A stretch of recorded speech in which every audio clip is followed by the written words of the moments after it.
Monsieur, cet enfant a vécu avec moi à l'orphelinat. La voix musique de Valentine rompit le silence de ce jeudi après-midi. Elle tenait musique, la serpillière de nettoyage avec des mains tremblantes, les yeux écarquillés et fixés sur la photographie encadrée au-dessus de la cheminée du bureau.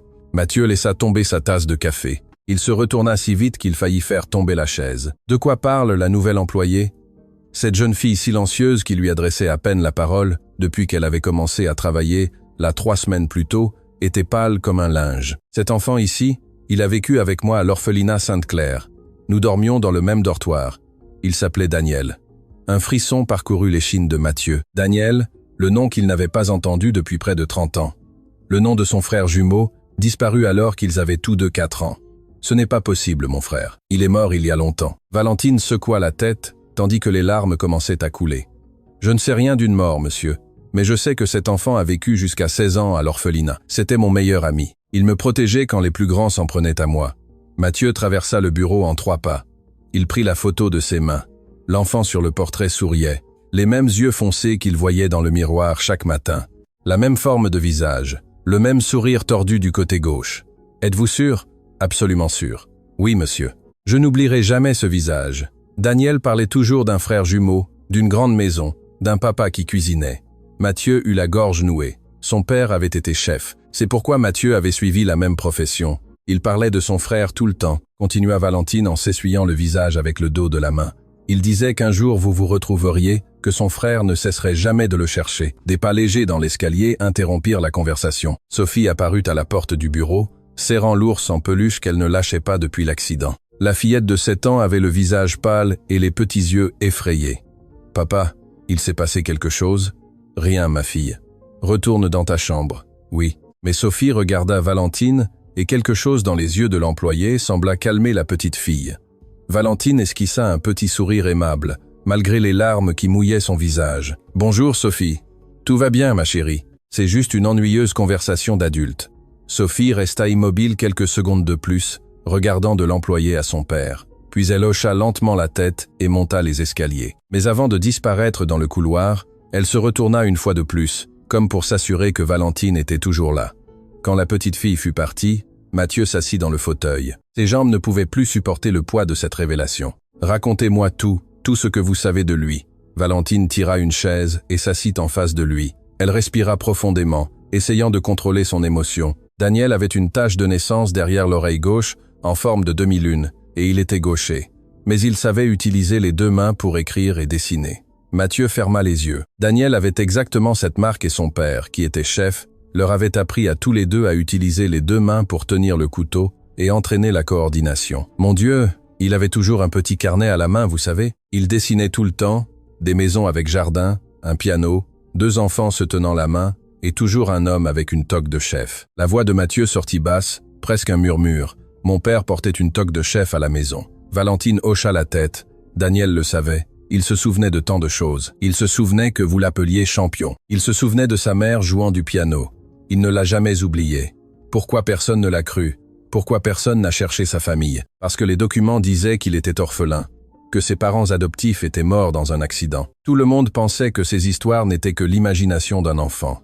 Mathieu se couvrit le visage de ses mains, essayant de tout assimiler. Si Valentine avait raison et tout indiquait que oui, alors son frère avait été en vie toutes ces années, en vie et attendant d'être retrouvé.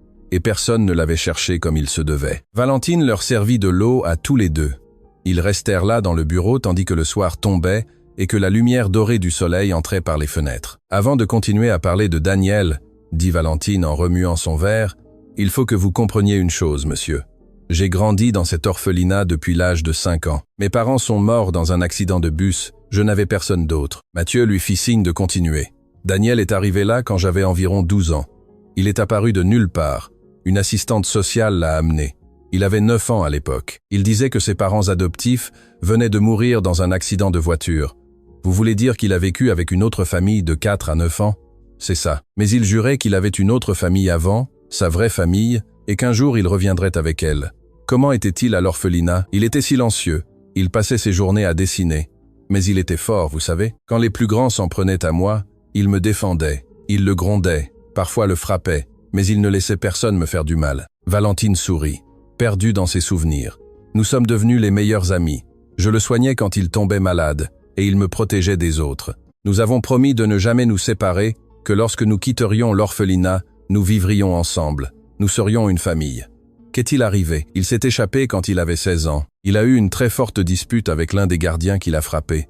Daniel a dit qu'il n'en pouvait plus d'attendre, qu'il allait chercher son frère seul. J'ai essayé de l'arrêter. Je l'ai supplié de ne pas partir, mais il avait déjà décidé. Et vous ne l'avez plus jamais revu? Plus jamais. Je l'ai cherché pendant des années. Je suis allé dans des foyers, des postes de police, des hôpitaux, mais c'était comme s'il avait disparu jusqu'à ce que j'abandonne. J'ai pensé que quelque chose de grave lui était arrivé. Sa voix se brisa à la fin. Mathieu vit que les larmes revenaient. Je suis vraiment désolé, Valentine. Elle s'essuya rapidement le visage. Quand j'ai vu sa photo ici, c'était comme si le temps reculait. Tous les souvenirs sont revenus d'un coup. Vous avez fait ce qu'il fallait en me le disant. Valentine le regarda. Alors, vous me croyez? Vous ne pensez pas que j'invente? Je vous crois. Tout ce que vous avez dit correspond aux souvenirs que j'ai de lui. Des choses que personne ne pourrait savoir. Tous deux gardèrent le silence un instant. Un silence lourd, chargé d'années de douleur et de perte. Puis-je vous demander quelque chose? Dit Valentine. Bien sûr. Comment va Sophie maintenant? Vous avez dit qu'elle s'était améliorée ces dernières semaines. Mathieu se leva et s'approcha de la fenêtre. Il regarda le jardin. Ma femme est morte il y a 1 an. C'était un accident de voiture. Un conducteur ivre a percuté de plein fouet. Elle est morte sur le coup. Je suis vraiment désolé. Sophie n'a pas vu l'accident, mais elle a réalisé que sa maman ne revenait pas.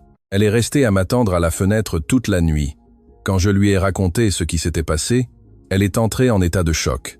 Elle a cessé de parler pendant des semaines. Valentine écoutait en silence. Puis ont commencé les crises de panique, la peur de sortir de la maison.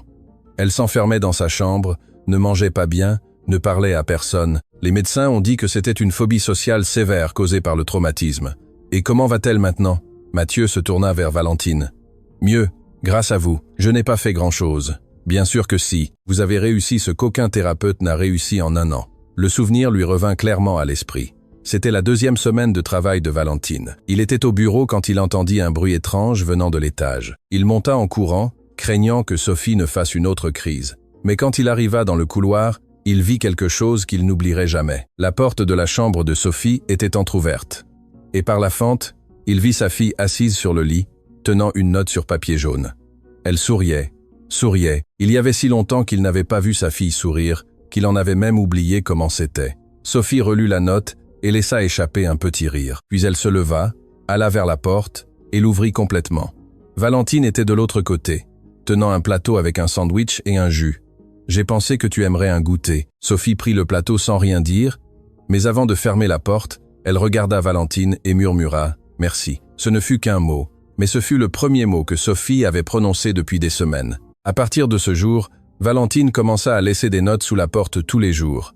Des notes avec des dessins amusants, des histoires courtes, des blagues nulles. Et peu à peu, la petite fille commença à ouvrir la porte. D'abord seulement une fente, puis un peu plus, jusqu'à ce qu'un jour elle sorte de sa chambre. Mathieu n'avait jamais demandé à Valentine comment elle avait réussi. Il avait peur de briser le charme. Mais maintenant, en regardant la femme de ménage devant lui, il comprit. Valentine savait ce qu'était la solitude.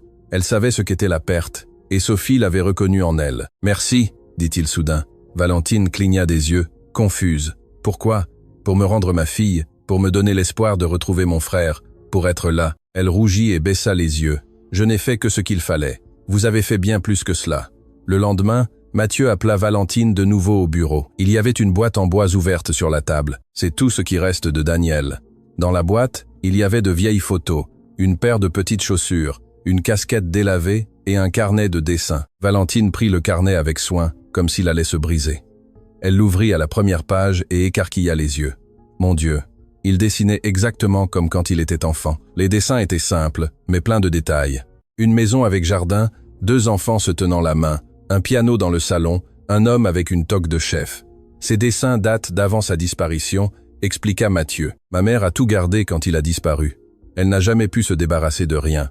Valentine tourna les pages lentement, touchant chaque dessin comme si elle pouvait sentir la présence de l'enfant là. « Il faut que je vous raconte comment s'est passé le jour de sa disparition », dit Mathieu en s'asseyant sur la chaise. « Si nous allons le chercher, vous devez tout savoir. » Valentine ferma le carnet et lui prêta attention. C'était un dimanche matin. Daniel et moi avions 4 ans. Mon père a décidé de nous emmener nous promener au barrage. Ma mère est restée à la maison parce qu'elle avait mal à la tête. Il fit une pause. Sa voix devint plus grave. Nous jouions au bord de l'eau. Il y avait d'autres adultes à proximité, d'autres familles. Mon père s'est distrait quelques secondes seulement pour parler à un ami. Quand il a regardé à nouveau, Daniel avait disparu. Et qu'est-il arrivé après? Tous ont commencé à chercher des plongeurs, policiers, pompiers, ils ont cherché pendant des jours. Ils ont trouvé la casquette de Daniel flottant sur l'eau, mais ils n'ont jamais trouvé le corps. Valentine porta la main à sa bouche. Il y a eu des témoins qui ont juré l'avoir vu tomber à l'eau. Ils ont dit qu'ils avaient essayé de le sauver, mais qu'ils n'y étaient pas parvenus. Après 3 mois de recherche, il a été déclaré mort par noyade. Mais il n'est pas mort. Non, quelqu'un l'a enlevé. Quelqu'un a simulé la noyade et a enlevé mon frère. Mathieu se leva et commença à marcher dans le bureau.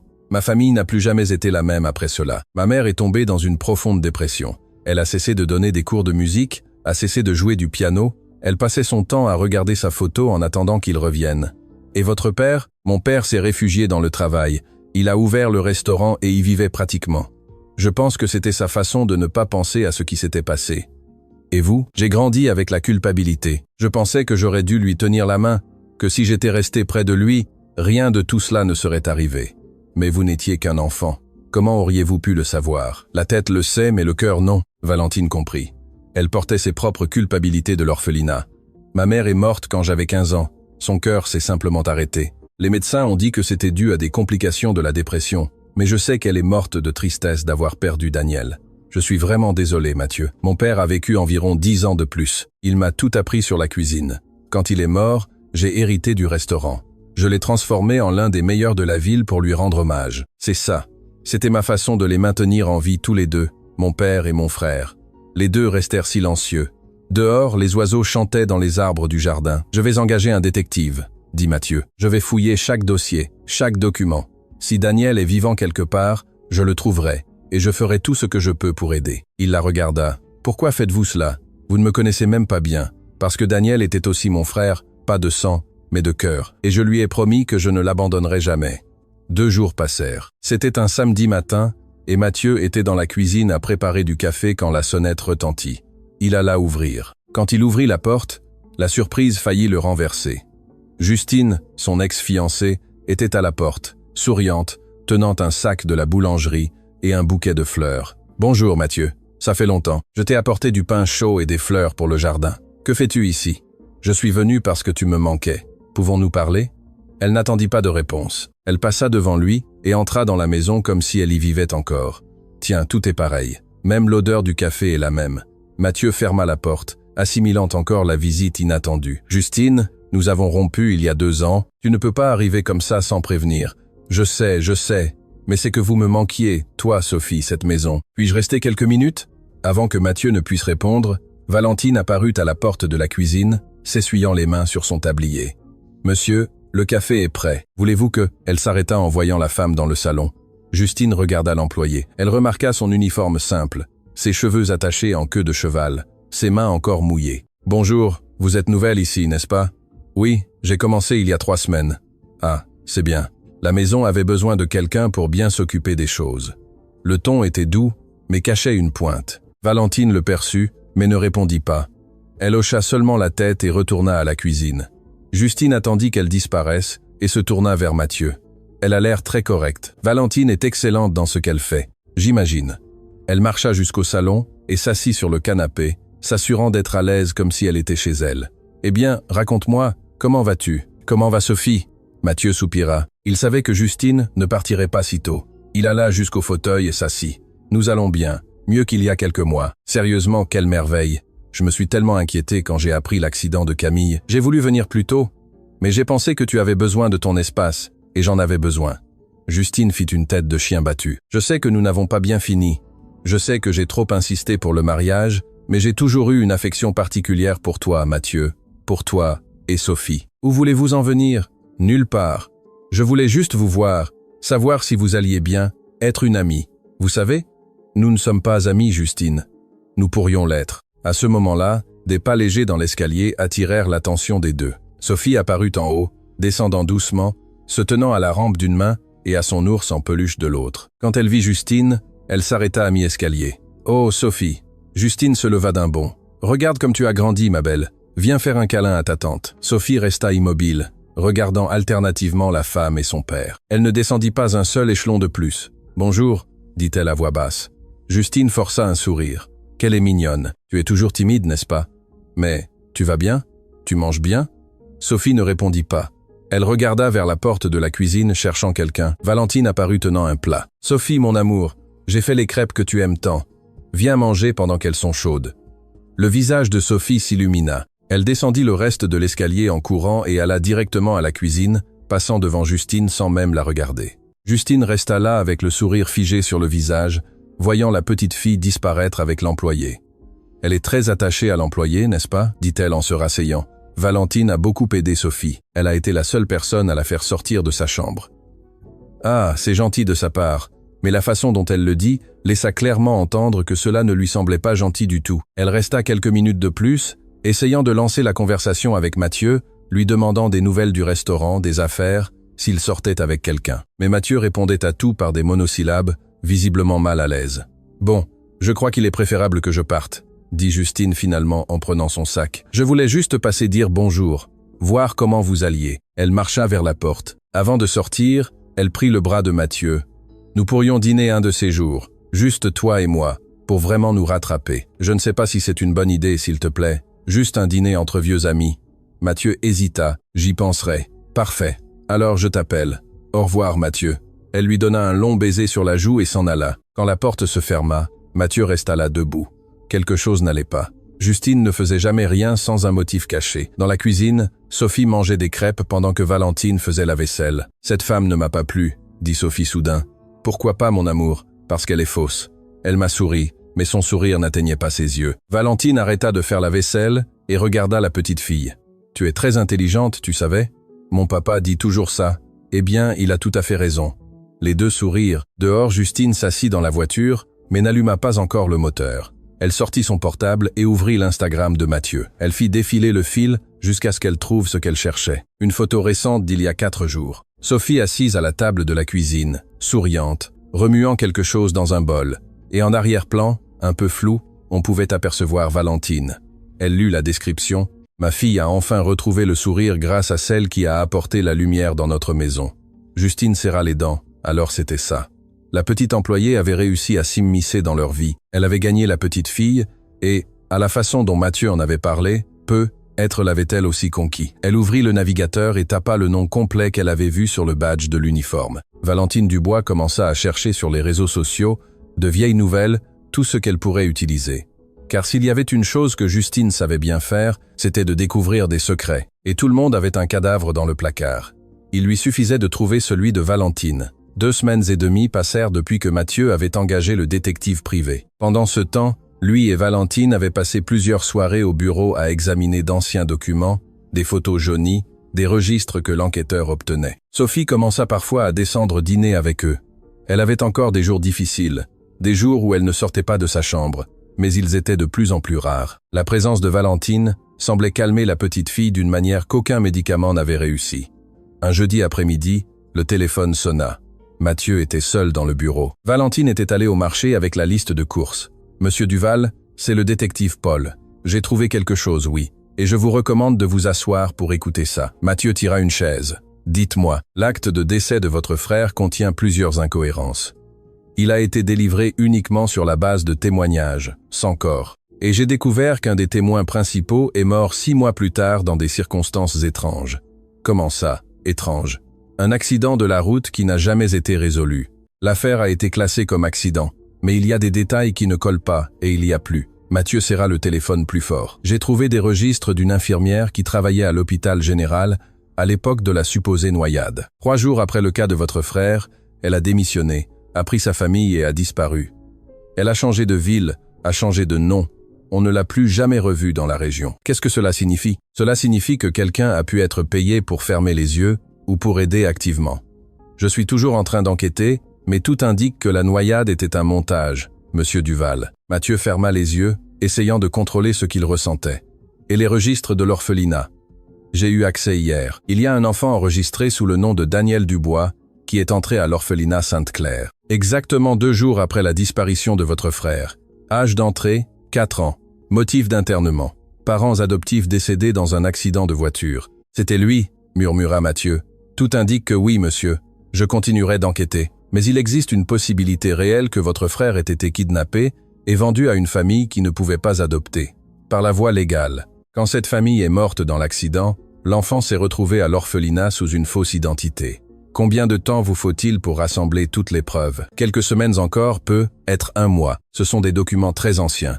Je devrais y aller doucement pour ne pas éveiller les soupçons. D'accord, faites le nécessaire. L'argent n'est pas un problème. Entendu, monsieur Duval? Je vous appelle dès que j'ai plus de nouvelles. L'appel se termina. Mathieu resta là, assis, le téléphone toujours à la main, assimilant tout. 20 ans. 20 ans de mensonges.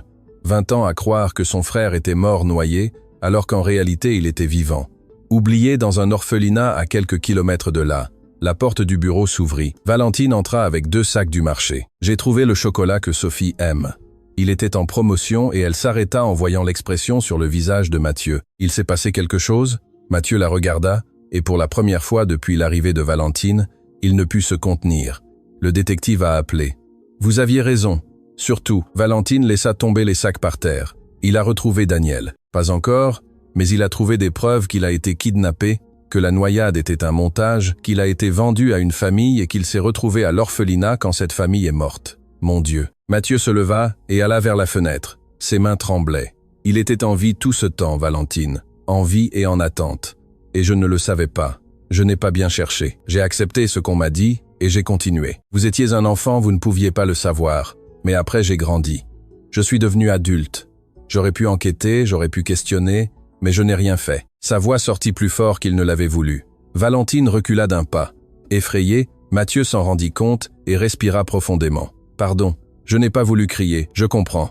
Vous assimilez beaucoup de choses. Il retourna à la chaise, passa ses mains sur son visage. Et s'il est trop tard, et si nous ne parvenons pas à le retrouver, nous y parviendrons. Comment en êtes-vous si sûr? Valentine s'approcha, mais garda une distance respectueuse. Parce que je connais Daniel et s'il parlait autant de son frère, c'est parce qu'il n'a jamais abandonné. Il est là et nous allons le trouver. Tous deux restèrent silencieux.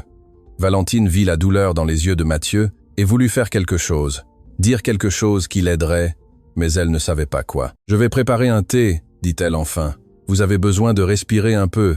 Merci, Valentine. » Elle prit les sacs et alla à la cuisine. Quand la porte se referma, Mathieu laissa tomber sa tête entre ses mains. Près de 30 ans de mensonges, près de 30 ans d'une culpabilité inutile. Et maintenant, enfin, il y avait de l'espoir de retrouver son frère. Mais avec l'espoir venait la peur. Peur qu'il soit trop tard. Peur que Daniel ne veuille plus rien savoir de lui. Peur de découvrir que son frère avait trop souffert. Valentine revint 15 minutes plus tard avec une tasse de thé à la camomille. Elle la posa sur la table sans rien dire. « Monsieur, puis-je vous dire quelque chose ? Bien sûr, vous n'avez pas manqué à Daniel. Vous avez été trompé. Toute la famille a été trompée. Ce n'est pas votre faute. » Mathieu prit la tasse, mais ne but pas. « J'aurais dû me méfier. J'aurais dû enquêter. Comment vous étiez un enfant, puis un adolescent faisant face à la mort de votre mère, puis un adulte essayant de sauver le restaurant de votre père. Quand auriez-vous eu le temps de remettre en question quelque chose que tout le monde disait être vrai ? » Il la regarda.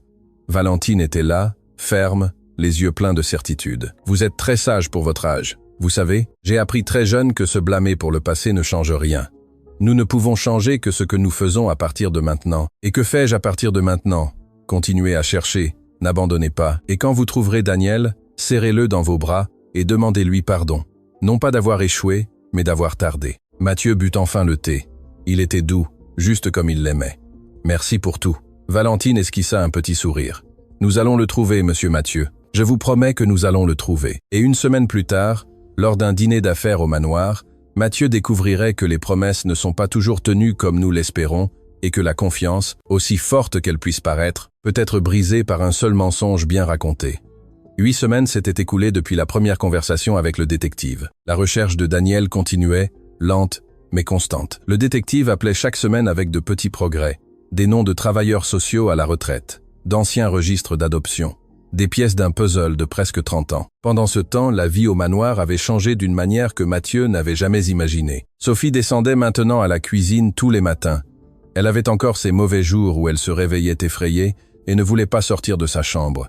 Mais ils étaient de plus en plus rares. Un samedi matin, Mathieu descendit et trouva la cuisine couverte de farine. Sophie et Valentine riaient, les visages blancs de farine. « C'est quoi tout ce désordre ?» Valentine s'effraya et tenta d'essuyer la farine de ses vêtements. « Excusez-moi, monsieur, nous faisions du pain et je lui ai jeté de la farine. » compléta Sophie en riant. Mais c'était sans le vouloir. Mathieu regarda autour de lui. Il y avait de la farine partout, mais sa fille était heureuse, vraiment heureuse.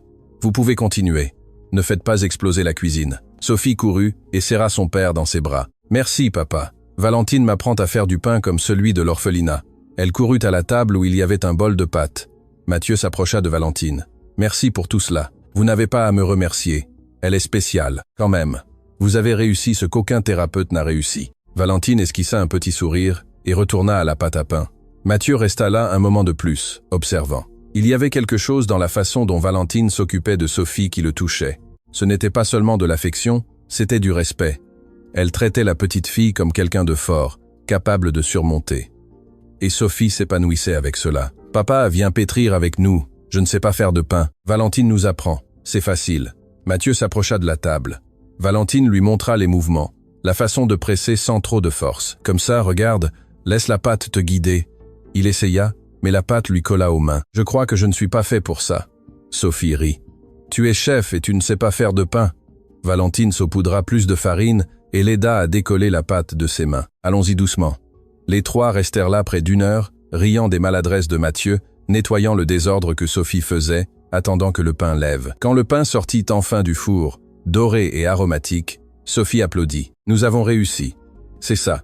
Nous avons réussi. » dit Valentine en souriant à la petite fille. Mathieu coupa une tranche encore chaude et la goûta. C'était délicieux. Vous devriez ouvrir une boulangerie. Valentine rit. Le pain d'orphelinat ne se vend pas dans les boulangeries élégantes, monsieur. Il se vendrait si c'était le vôtre. Elle rougit et alla laver les bols. Plus tard, quand Sophie monta dessiner, Mathieu aida à nettoyer la cuisine. Le détective a appelé hier, dit-il en essuyant une assiette. Valentine arrêta de laver la vaisselle. Et qu'est-ce qu'il vous a dit? Il traque une personne qui a pu connaître Daniel, un travailleur social qui travaillait dans la zone de l'orphelinat à cette époque. Il est maintenant à la retraite, vit en province. C'est une bonne nouvelle. Oui, mais ça va encore prendre du temps.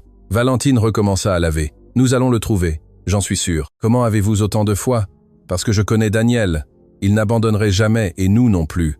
Mathieu resta à la regarder. Il y avait quelque chose chez Valentine qui l'attirait de plus en plus. Sa force, sa gentillesse, la façon dont elle transformait tout autour d'elle juste en étant présente. Il secoua la tête. Il ne pouvait pas penser à ces choses. Elle était son employée, il était son patron. Il y avait une distance qui ne pouvait être franchie, mais le cœur ne se souciait pas de ces règles. Justine Moreau n'avait pas perdu de temps. 3 semaines auparavant, elle avait engagé un détective privé pour tout savoir sur Valentine. Ce ne fut pas bon marché, mais cela en valait chaque centime.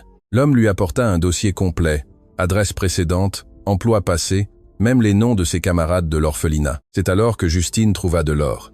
Valentine avait travaillé chez une famille riche 2 ans auparavant, elle était partie après 6 mois, sans lettre de recommandation, sans préavis. Justine appela l'ancienne patronne, une femme nommée Béatrice Fournier, à la voix aigre, pleine de ressentiment. « Valentine, cette vipère m'a volé. » Justine s'assit sur la chaise, souriante. « Racontez-moi tout. » Elle m'a volé un collier en or de ma mère, un collier de famille à valeur sentimentale. Quand je l'ai découvert, elle s'était échappée. J'ai porté plainte, mais ils ne l'ont jamais retrouvée. Et la plainte n'a pas eu le temps, elle a disparu avant, elle a même changé de ville. Mais j'ai tous les documents. Si vous voulez, je peux vous les envoyer. Envoyez-moi tout. Béatrice le lui envoya par email. La plainte de police, des photos du collier disparu, et même les messages qu'elle avait envoyés à Valentine, l'accusant du vol. Justine imprima tout, mais elle savait que ce n'était pas suffisant. Il lui fallait quelque chose de plus officiel, quelque chose qui ressemble à une véritable procédure judiciaire. Elle appela un avocat qu'elle connaissait, un homme sans scrupules qui faisait n'importe quoi pour de l'argent. « J'ai besoin que vous créiez un document, une fausse plainte pour litige prud'homal. » L'avocat hésita. « C'est un délit, Justine. Je sais, et je te paierai très bien pour ça. » Combien? 170 000 euros. Silence à l'autre bout de la ligne. Envoyez-moi les détails. 3 jours plus tard, Justine avait un document parfait, une plainte pour litige prud'homal de Valentine Dubois contre la famille Fournier, avec une contre-plainte pour vol. Tout si bien fait qu'à première vue, cela passerait pour authentique. Il ne lui restait plus qu'à trouver le bon moment pour l'utiliser. Pendant ce temps, elle commença à apparaître au manoir plus fréquemment, toujours avec une excuse. Elle apportait du gâteau, des fleurs, un cadeau pour Sophie. Mathieu la laissait entrer sans se rendre compte du poison qu'elle portait en elle. Lors d'une de ses visites, Justine réussit à se retrouver seule dans la cuisine avec Valentine. « Tu travailles très bien, Val. Puis-je t'appeler Val ?»« Bien sûr. Depuis combien de temps travailles-tu pour Mathieu ?» 1 mois et demi. Tiens, si peu de temps et déjà si proche de la famille. Tu as de la chance. Valentine n'aimait pas le ton, mais ne répondit pas. Et avant, où travaillais-tu? Chez une autre famille. Pourquoi es-tu partie, Valentine? Elle se tendit. Ça n'a pas marché. Ah, je comprends. Parfois on ne s'intègre pas, n'est-ce pas? Justine lui adressa un doux sourire. Mais ici, tu t'es parfaitement intégré. Sophie t'adore et Mathieu semble t'apprécier aussi. C'est un bon patron. Seulement votre patron. Valentine la regarda. Que voulez-vous dire, madame? Rien, rien. J'ai juste trouvé intéressant à quel point vous êtes proche. Il vous fait beaucoup confiance. Je fais bien mon travail. Bien sûr. Justine prit son sac. Bon, je m'en vais. Je suis juste venu déposer le gâteau. Quand elle partit, Valentine sentit une oppression dans la poitrine. Il y avait quelque chose chez cette femme qui était pur danger. 2 jours plus tard, Justine revint. Cette fois, elle amena une amie. Mathieu. Elle s'appelle Patricia. Elle travaille aux ressources humaines. Je lui racontais à quel point tu es prévenant avec la maison, avec Sophie. Elle voulait te donner des conseils de sécurité. Patricia était une femme d'une 40aine d'années, sérieuse, d'apparence professionnelle. Monsieur Duval, dans le domaine des RH, nous recommandons toujours de faire une enquête de fond sur tous les employés de maison, surtout ceux qui ont des contacts avec des enfants. Mathieu fronça les sourcils. Valentine a des références. Je les ai vérifiées. Les références sont importantes, mais parfois elles ne racontent pas toute l'histoire. Il y a des choses qui n'apparaissent que dans une enquête plus approfondie. Quel genre de choses? Des litiges prud'homaux, par exemple.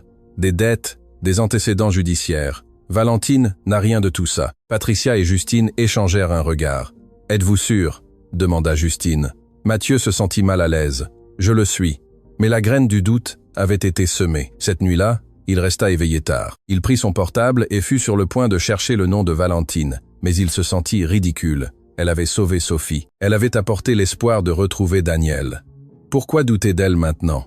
Il laissa le portable et tenta de dormir. Mais le sommeil ne venait pas. 3 semaines plus tard, Mathieu organisa un dîner informel au manoir. C'étaient des amis proches, pas des associés. 4 couples, une conversation légère, rien de formel.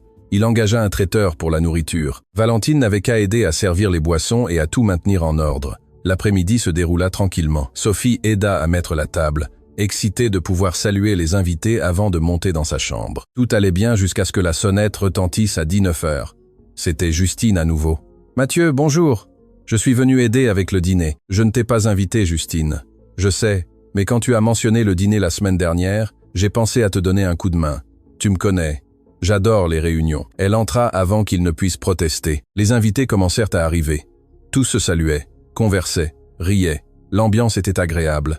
Valentine servait les boissons, toujours polie et discrète. Justine observait chacun de ses mouvements comme un faucon. C'est à l'heure des apéritifs que Justine agit. Valentine passait avec un plateau de canapé quand Justine trébucha sur elle. Ce ne fut pas un coup violent, mais suffisant pour faire vaciller le plateau. « Attention, Val. » Valentine réussit à retenir le plateau, mais un des canapés tomba par terre. Oh mon Dieu, quelle maladroite. Justine porta la main à sa bouche. Vous voyez, elle a failli tout faire tomber. Les invités la regardèrent. Valentine rougit et se baissa pour ramasser le canapé. « Excusez-moi, je nettoie tout de suite. » Mathieu se rendit compte que quelque chose n'allait pas, mais ne parvint pas à identifier quoi. Ce n'est rien. Valentine, nettoie juste et apporte un autre plateau. Elle sortit rapidement vers la cuisine. Justine attendit le dessert pour lâcher la bombe. La conversation était animée quand elle sortit son portable. « Tiens, à propos de ça, vous vérifiez les antécédents de vos employés de maison ?» Une des femmes nommée Renée répondit. « Bien sûr, toujours. Il est dangereux de laisser entrer n'importe qui sans savoir qui il est. » « Eh bien oui, je l'ai toujours fait aussi. » Justine regarda son portable. C'est pourquoi je me suis tant inquiété quand j'ai découvert quelque chose sur Valentine. L'ambiance changea instantanément. Tout le monde se tut. Mathieu sentit un nœud à l'estomac. Justine, ne fais pas ça. Mais elle montrait l'écran de son portable aux invités. Regardez, litige prud'homal. Elle a poursuivi l'ancienne famille pour salaires impayés. Mais la famille l'a contre-poursuivi alléguant un vol de bijoux. Un des hommes, un entrepreneur d'une 60aine d'années nommé Robert, prit son portable pour mieux voir. C'est sérieux, vol de patrimoine. L'affaire a été classée, dit Mathieu, d'une voix plus forte que la normale. Il n'y a eu aucune preuve. Mais Justine avait déjà répandu son poison. René fit une grimace de dégoût. Je n'engagerai jamais quelqu'un avec des antécédents, même si l'affaire est close. Vous savez ce qu'on dit, n'est-ce pas? Il n'y a pas de fumée sans feu. Les autres acquiescèrent. Valentine était sortie de la cuisine avec le plateau de dessert. Elle s'arrêta à la porte en entendant la conversation. Elle vit tous les invités regarder le portable de Justine. chuchotant et faisant des gestes de désapprobation. Elle comprit instantanément ce qui s'était passé. Elle respira profondément et entra dans la salle à manger. Elle plaça les desserts sur la table avec des mains fermes, même si intérieurement elle tremblait. Robert la regarda avec dédain. « Mademoiselle, pourriez-vous m'apporter mon portefeuille ? Je l'ai laissé dans ma veste à l'entrée. » Valentine allait le chercher quand il ajouta « En fait, oubliez ça. Je vais y aller moi-même, c'est plus sûr. » Les femmes rirent à voix basse. Valentine sentit ses joues lui brûler, mais garda la tête haute. Elle retourna à la cuisine et s'appuya contre le mur, essayant de respirer. Dehors, Mathieu était furieux. « Justine, tu n'avais aucun droit de faire ça. J'ai le droit de protéger les personnes que j'aime. Et toi et Sophie êtes importants pour moi. Tu as humilié Valentine devant tout le monde. J'ai dit la vérité.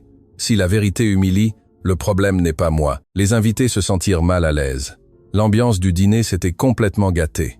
Ils partirent peu après, tous avec des excuses hâtives. Quand le dernier fut parti, Mathieu se tourna vers Justine. « Pars et ne reviens plus, Mathieu. Je t'ai dit de partir. » Justine prit son sac, les yeux brillants de rage et de satisfaction en même temps. Quand elle passa par la cuisine, elle murmura à Valentine « Ici n'est pas ta place. Plus tôt tu l'accepteras, mieux ce sera. » Et elle partit. Mathieu entra dans la cuisine. Valentine faisait la vaisselle avec force, la tête baissée. « Valentine, je suis vraiment désolé.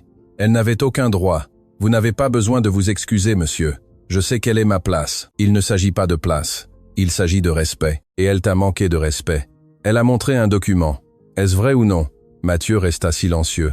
C'est vrai qu'il existe un litige, mais il a été classé. Il n'y a eu aucune preuve de quoi que ce soit. Mais il existe. Oui, il existe. Mon ancienne patronne m'a accusé de voler un collier parce que son mari me regardait. Elle a inventé le vol pour me renvoyer. J'ai porté plainte. J'ai essayé de me défendre, mais je n'avais pas d'argent pour un avocat. Le litige a été classé et j'ai déménagé de ville pour recommencer. Pourquoi ne me l'avez-vous jamais raconté? Parce que j'avais honte. Parce que je savais que même si c'était un mensonge, les gens me regarderaient différemment. Et j'avais raison. Elle le regarda, les yeux rougis. Vous me regardez différemment maintenant. Mathieu ouvrit la bouche pour le nier, mais ne put pas parce qu'elle avait raison. Valentine retourna à la vaisselle. Mathieu resta un instant de plus sans savoir quoi dire. Puis il monta dans sa chambre et ferma la porte. Valentine finit de tout nettoyer. Elle monta dans sa chambre et s'y enferma. Elle s'assit sur le lit et laissa les larmes couler. Parce que pour la première fois depuis qu'elle était arrivée là, elle se rendait compte que peu importe combien elle travaillait, combien elle s'efforçait, pour eux elle serait toujours juste la femme de ménage, la pauvre de l'orphelinat, quelqu'un qu'ils pouvaient jeter à tout moment. Le lendemain, l'ambiance au manoir était tendue. Mathieu pouvait à peine regarder Valentine au petit déjeuner. Sophie remarqua que quelque chose n'allait pas. « Papa, Val est triste. Ça va, n'est-ce pas ? Elle a pleuré cette nuit. Je l'ai entendu. » Mathieu regarda sa fille. « Comment le sais-tu ? Je me suis réveillé parce que j'avais soif et j'ai entendu un bruit dans sa chambre. Elle pleurait doucement. Il sentit une oppression dans la poitrine, mais ne savait pas comment arranger ça. L'après-midi, alors que Mathieu était au bureau à examiner des documents de l'enquête sur Daniel, la sonnette retentit. C'était Justine, et elle n'était pas seule. Elle venait avec une femme d'une 50aine d'années, bien habillée et avec un sourire professionnel. « Mathieu, c'est Hélène. Elle a 20 ans d'expérience comme gouvernante. Elle travaillait pour la famille Mendez, celle de la banque. J'ai pensé que tu voudrais la connaître. » Mathieu fronça les sourcils. « Je ne cherche pas de gouvernante. Pas encore. Mais après ce qui s'est passé hier, j'ai pensé que tu voudrais reconsidérer tes options. » Il était sur le point de leur demander de partir quand Sophie apparut en haut de l'escalier. « Qui est-elle » demanda la petite fille en désignant Hélène. Justine monta 2 marches. « Bonjour Sophie. Elle s'appelle Hélène. Une merveilleuse gouvernante. Ton papa pense à l'engager. »« Non, je ne le fais pas, » dit Mathieu fermement, mais Justine l'ignora. « Hélène cuisine, nettoie, organise des événements. Elle est bien meilleure que Val. » Compléta Sophie en descendant l'escalier. « Personne n'est meilleur que Val. »« Chérie, Valentine est gentille, mais elle n'est pas digne de confiance. Ton papa a besoin de quelqu'un qui... »« Bien sûr qu'elle est digne de confiance, » cria Sophie. La menteuse. « C'est toi, Sophie, » la réprimanda Mathieu. « Ne parle pas comme ça, mais c'est vrai. » Elle passe son temps à dire du mal de Val. Justine força un sourire. « Chérie, je ne veux que le meilleur pour toi et pour ton papa. Et Valentine, elle n'est pas bonne pour vous. Si elle l'est, non, elle ne l'est pas. Elle n'est là que pour l'argent. Ce n'est pas ta vraie amie. Si elle l'est, » commença à pleurer Sophie. « Elle est mon amie. » À ce moment-là, Valentine apparut à la porte de la cuisine. Elle avait tout entendu. Sophie courut vers elle et la serra fort par la taille. « Val, ne les laisse pas te chasser. Valentine serra la petite fille dans ses bras, mais regarda Mathieu. « Si vous voulez que je parte, je partirai sans problème. » Justine en profita. « Tu vois, elle-même sait qu'elle n'a pas d'avenir ici. Je n'ai pas dit ça, mais tu l'as pensé. Tu sais que tu n'es pas assez bien pour cette famille. » Valentine lâcha Sophie avec précaution. « Le problème n'est pas que je ne sois pas assez bien. Le problème, c'est que vous n'acceptez pas d'avoir perdu. » Justine devint rouge. « Je n'ai rien perdu. Mathieu est à moi. Il l'a toujours été. Il n'a jamais été à vous. Vous-même avez rompu avec lui parce qu'il n'était pas prêt. Mais maintenant que sa femme est morte, il est libre et je ne laisserai pas une simple bonne me voler ce qui est à moi. » Mathieu réagit enfin. « Justine, ça suffit. Sors de ma maison tout de suite, non ?» Elle désigna Valentine. « Elle est apparue ici avec une histoire absurde sur un frère mort. Elle a tout planifié pour t'approcher. D'abord, elle a gagné Sophie et maintenant elle essaie de te conquérir. »« Je n'ai rien planifié, » répondit Valentine d'une voix tremblante. « Je suis venue juste pour travailler. » Mensonge. Justine était hors de contrôle. Tu as vu une opportunité, un homme riche, veuf, avec une fille qui a besoin d'attention. Tu as pensé que tu allais t'en sortir. Mathieu fit un pas en avant. « Justine, je vais compter jusqu'à 3. Si tu ne pars pas, j'appelle la police. Tu vas le regretter. C'est une profiteuse. Elle a volé son ancienne patronne et elle te volera aussi. 1. Mathieu, écoute. 2. Justine prit son sac, les yeux pleins de rage. Tu verras. Quand elle te trompera, quand elle te volera tout ce que tu as, tu te souviendras que je t'ai prévenu. » Elle sortit en claquant la porte. Hélène, la supposée gouvernante, courut après elle.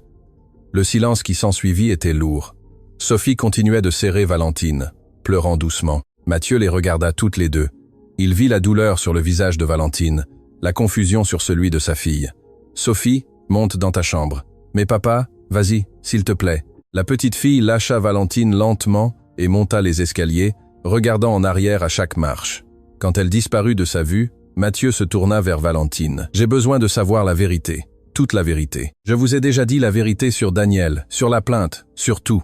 Mais vous ne me l'avez pas dit avant. Vous l'avez caché parce que j'avais honte. Parce que je savais que vous me regarderiez comme vous me regardez maintenant, et comment je vous regarde, comme si j'étais une menteuse, une profiteuse, comme si tout ce que j'ai fait ici ne valait rien. » Mathieu passa la main sur son visage, épuisé. Je ne sais plus quoi croire. Le cœur de Valentine se brisa.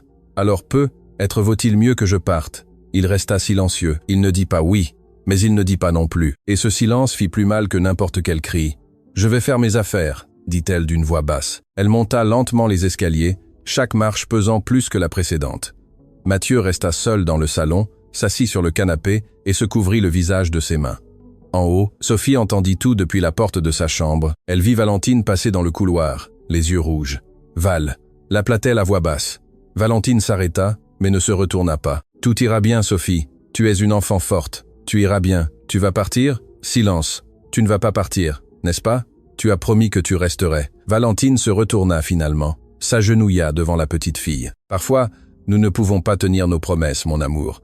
Non parce que nous ne voulons pas, mais parce que le monde ne nous le permet pas. Je ne veux pas que tu partes. Je sais, mais ton papa a besoin de me faire confiance, et il ne me fait plus confiance. Alors, fais qu'il te fasse confiance. Prouve-lui que tu es bonne, Valentine. » Elle serra la petite fille fort dans ses bras. « Ce n'est pas comme ça que ça marche, Sophie.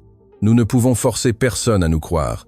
Les gens choisissent, et ton papa a choisi de ne pas me croire. » Elle la lâcha et entra dans sa chambre. Sophie resta dans le couloir, pleurant en silence, car de toutes les choses que la mort de sa mère lui avait arrachées, celle-ci était la pire. L'espoir que quelqu'un resterait enfin. Valentine ne partit pas ce jour-là. Mathieu lui demanda de rester jusqu'à la fin de la semaine pendant qu'il décidait quoi faire. Elle accepta, car elle avait besoin d'argent, mais tout avait changé. Madame Dubois, la cuisinière qui avait toujours été si gentille, la traitait maintenant avec froideur. Justine l'avait appelée et lui avait tout raconté sur le litige de Valentine. Lundi matin, quand Valentine alla aider à la cuisine comme elle le faisait toujours, elle trouva la porte fermée à clé. Madame Dubois, elle frappa doucement. « J'ai besoin de prendre les choses pour le petit déjeuner de Monsieur Mathieu. » La porte s'ouvrit, juste une fente. Madame Dubois lui passa un plateau déjà prêt. « Je l'ai déjà fait. Inutile que vous entriez, mais je vous aide toujours, madame. Ce n'est plus nécessaire. » La porte se referma. Valentine resta là avec le plateau dans les mains. Elle ravala ses larmes et porta le café au bureau. Plus tard, elle alla étendre le linge sur l'étendoir. Elle trouva son uniforme de rechange déchiré en deux. Quelqu'un l'avait coupé avec des ciseaux. Elle le porta à la buanderie où Monsieur Bernard, le concierge, gardait ses affaires de couture. « Monsieur Bernard, mon uniforme est déchiré. Vous avez du fil et une aiguille. » Il la regarda à peine. « Non, mais vous avez toujours. » Je n'en ai pas. Cherchez ailleurs. Il lui tourna le dos et partit. Valentine cousit l'uniforme seule dans sa chambre, avec un fil qu'elle trouva dans un vieux tiroir.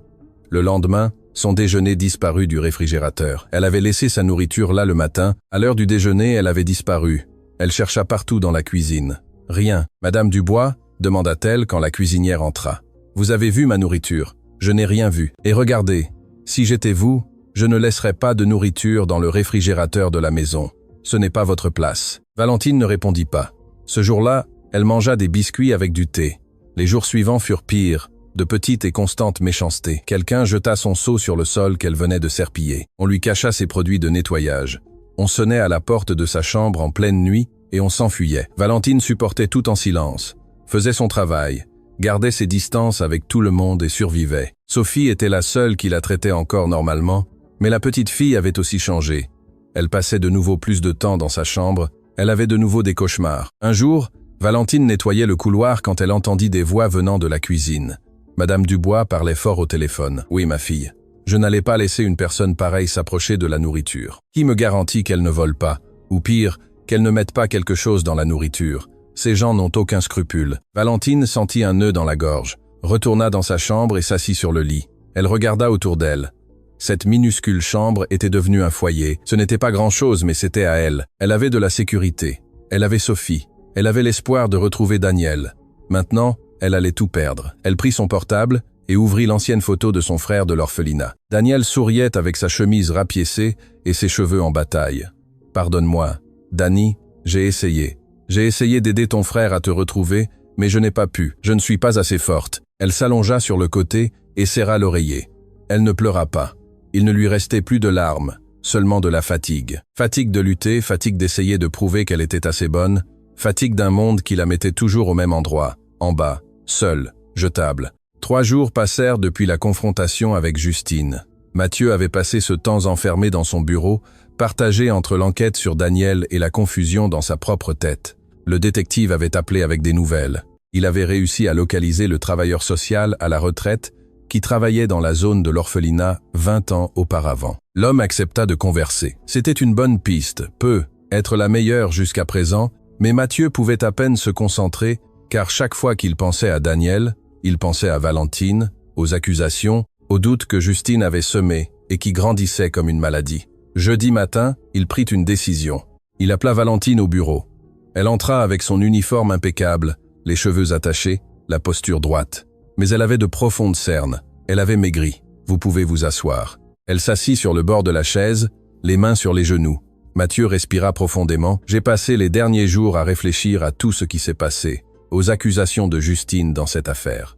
Valentine attendit en silence. Je vous crois. Concernant le vol, je veux dire. Je crois que c'était vraiment un piège de cette patronne. Elle relâcha l'air qu'elle retenait, mais elle sentit son cœur se serrer. Mais j'ai besoin de penser à Sophie. Elle a été très affectée par tout cela, et je me suis rendu compte de quelque chose qui m'inquiète. Quelle chose? Elle est très attachée à vous. Elle vous appelle Maval. Elle ne veut pas que quelqu'un d'autre s'occupe d'elle. Elle ne veut pas que quelqu'un d'autre s'approche d'elle. Ce n'est pas mauvais. Elle s'ouvre de nouveau. Mais si vous partez un jour, et si vous avez besoin de partir, chercher un autre emploi, une autre ville, Sophie va souffrir à nouveau. Ce sera comme perdre sa maman encore une fois. Valentine comprit où il voulait en venir. Vous voulez que je parte bientôt pour qu'elle ne souffre pas autant après. Je ne veux pas que vous restiez, mais j'ai besoin que vous gardiez vos distances. Quel genre de distance? Il alla vers la fenêtre, incapable de la regarder en parlant. Vous vous occupez du nettoyage. Seulement cela. Pas de temps passé avec Sophie, pas de pâtisserie ensemble, pas de petites notes, pas de conversation. Juste le travail. Juste le travail. C'est mieux ainsi pour tout le monde. Valentine garda le silence. Quand elle parla, sa voix fut basse mais ferme. « Puis-je vous poser une question? Allez-y. Êtes-vous vraiment préoccupé par l'attachement de Sophie ou avez-vous peur de votre propre attachement ?» Mathieu se tourna vers elle. « Que voulez-vous dire? Sophie s'est améliorée. Elle a recommencé à rire, à manger, à vivre. Mais maintenant que Justine vous a mis des doutes dans la tête, vous avez peur, peur de me faire confiance, peur de m'approcher. Alors vous utilisez Sophie comme prétexte. Je n'utilise personne comme prétexte. Non. Alors pourquoi ne m'avez-vous pas défendu quand Justine m'a humilié devant tout le monde? Pourquoi l'avez-vous laissé dire toutes ces choses sans rien faire? Je l'ai chassé après que le mal ait déjà été fait. Quand j'ai eu besoin de vous, vous êtes restés silencieux. Les deux restèrent à se regarder. Le poids des mots non dits remplissait l'espace entre eux. Faites simplement ce que je vous ai demandé, dit Mathieu d'une voix plus basse. S'il vous plaît, elle se leva. Je le ferai. Mais ce n'est pas pour Sophie, c'est parce que j'ai besoin du travail. Mais vous devez savoir une chose, quoi. Au fond, vous ne me croyez pas. Vous voulez me croire. Vous essayez de vous convaincre. Mais le doute est là, et tant qu'il sera là, peu importe ce que je ferai. Je serai toujours la pauvre femme de ménage qui pourrait être une menteuse. Ce n'est pas vrai. Si, c'est vrai. Et vous le savez tous les deux. Elle sortit du bureau. Mathieu resta seul, les mots d'elle résonnant dans le bureau vide. L'après-midi, Sophie descendit chercher Valentine. Elle la trouva en train de nettoyer les toilettes du 2e étage. « Val, on fait des biscuits ?» Valentine arrêta de frotter les toilettes. Elle se retourna, le cœur serré, en voyant la petite fille pleine d'espoir. « Aujourd'hui, je ne peux pas, Sophie. J'ai beaucoup de travail. »« Alors, demain ?»« Demain non plus. Je vais être très occupée à partir de maintenant. » Sophie fronça les sourcils. « Mais nous faisons toujours des choses ensemble. Je sais, mais ton papa pense qu'il est préférable que je travaille seulement sans faire d'autre chose. Pourquoi ? C'était à cause de cette femme laide. » Valentine faillit sourire. « Presque. Ton papa veut juste te protéger. Il a peur que tu sois triste si je pars un jour. Mais tu ne vas pas partir, tu l'as promis. » Valentine s'agenouilla devant la petite fille, lui tenant les petites épaules avec précaution. « Parfois, nous ne pouvons pas tenir nos promesses, mon amour. Non parce que nous ne voulons pas, mais parce que le monde complique les choses. As-tu fait quelque chose de mal ? Non, je n'ai rien fait de mal. Alors, pourquoi mon papa est-il méchant avec toi ? Il n'est pas méchant, il a juste peur. Et quand nous avons peur, parfois nous faisons des choses qui ne sont pas bien. » Sophie la regarda, les petits yeux larmoyants. « Tu vas partir comme ma maman. » Valentine serra la petite fille dans un fort câlin. « Ta maman n'a pas voulu partir, Sophie. Elle voulait rester avec toi pour toujours. Parfois la vie nous enlève des personnes, mais ce n'est pas parce qu'elle voulait partir et tu veux rester. » Valentine ne put répondre car elle ne savait plus. Elle ne savait pas si elle avait la force de rester dans un endroit où elle n'était pas la bienvenue, où elle était à peine tolérée. Sophie remarqua le silence, se détacha du câlin. Ses yeux se remplirent de larmes. « Tu vas partir. Tout le monde part. » Elle sortit en courant. Valentine entendit ses petits pas rapides dans l'escalier. La porte de la chambre se refermant d'un coup, elle resta là, agenouillée sur le sol de la salle de bain, la brosse de nettoyage toujours à la main. Une autre promesse brisée, une autre enfant blessée. Cette nuit-là, Mathieu tenta de parler à Sophie, mais la petite fille s'enferma dans sa chambre. « Fille, ouvre-moi. Va-t'en. Nous devons parler de Valentine. Je ne veux pas te parler. Tu es méchant. » Mathieu appuya son front contre la porte. « J'essaie de te protéger. Tu mens. Tu as juste peur. Comme quand tu as eu peur que maman meure. » Les mots le frappèrent comme un coup de poing. « Sophie, ce n'est pas ça ? Si, c'est vrai. Tu as eu peur et tu as cessé d'être près de moi. Maintenant tu as peur de Val, et tu la repousses. » Mathieu ne sut que répondre car elle avait raison. Il descendit lentement les escaliers. La maison était silencieuse.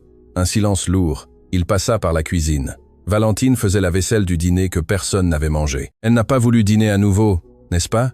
demanda Valentine sans le regarder. « Ça ira, les enfants sont forts. » Mathieu resta debout à la porte. « Et vous, ça ira ?» Valentine ferma le robinet, s'essuya les mains lentement. « Je le suis toujours. Nous le sommes toujours. Nous qui venons de l'orphelinat. Car si nous n'allons pas bien, il n'y a personne pour nous soigner. » Elle se retourna. « Bonne nuit, monsieur. » Elle passa à côté de lui et monta dans sa chambre. Mathieu resta seul dans la cuisine. L'évier vide, la maison vide, le cœur vide. Il avait obtenu ce qu'il voulait. Il avait créé de la distance.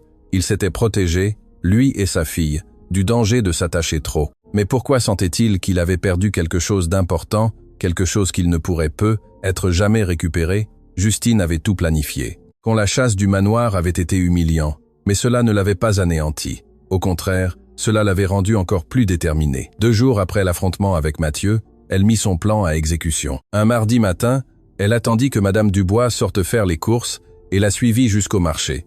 Madame Dubois, quelle coïncidence. La cuisinière se retourna, mal à l'aise. « Madame Justine, comment allez-vous? Puis-je vous parler un instant? C'est important. » Les deux allèrent au café du marché. Justine commanda 2 expressos. « Comment vont les choses à la maison? Compliqué. La jeune fille est toujours là. Monsieur Mathieu a mis quelques règles. Elle ne peut plus être près de Sophie, mais elle travaille toujours là. Et comment va Sophie? Elle s'est de nouveau enfermée dans sa chambre. Elle ne mange pas bien. Elle est comme avant l'arrivée de Valentine. » Justine secoua la tête, feignant l'inquiétude. Quelle tristesse. Et le pire, c'est que personne ne sait vraiment qui elle est, n'est-ce pas? Madame Dubois baissa la voix. C'est ça. Ce litige m'a laissé un doute. Justine se pencha en avant. Écoutez, je ne voulais pas dire ça, mais vous devez le savoir. J'ai fait une enquête plus approfondie sur elle, Et la famille qui l'a accusé de vol avait raison. J'ai trouvé des preuves, mais l'affaire a été classée parce qu'elle s'est enfuie avant le procès. Elle a changé de ville, a tout changé, mon Dieu. Justine sortit une enveloppe de son sac. À l'intérieur, il y avait des copies de supposées déclarations, des photos du collier disparu.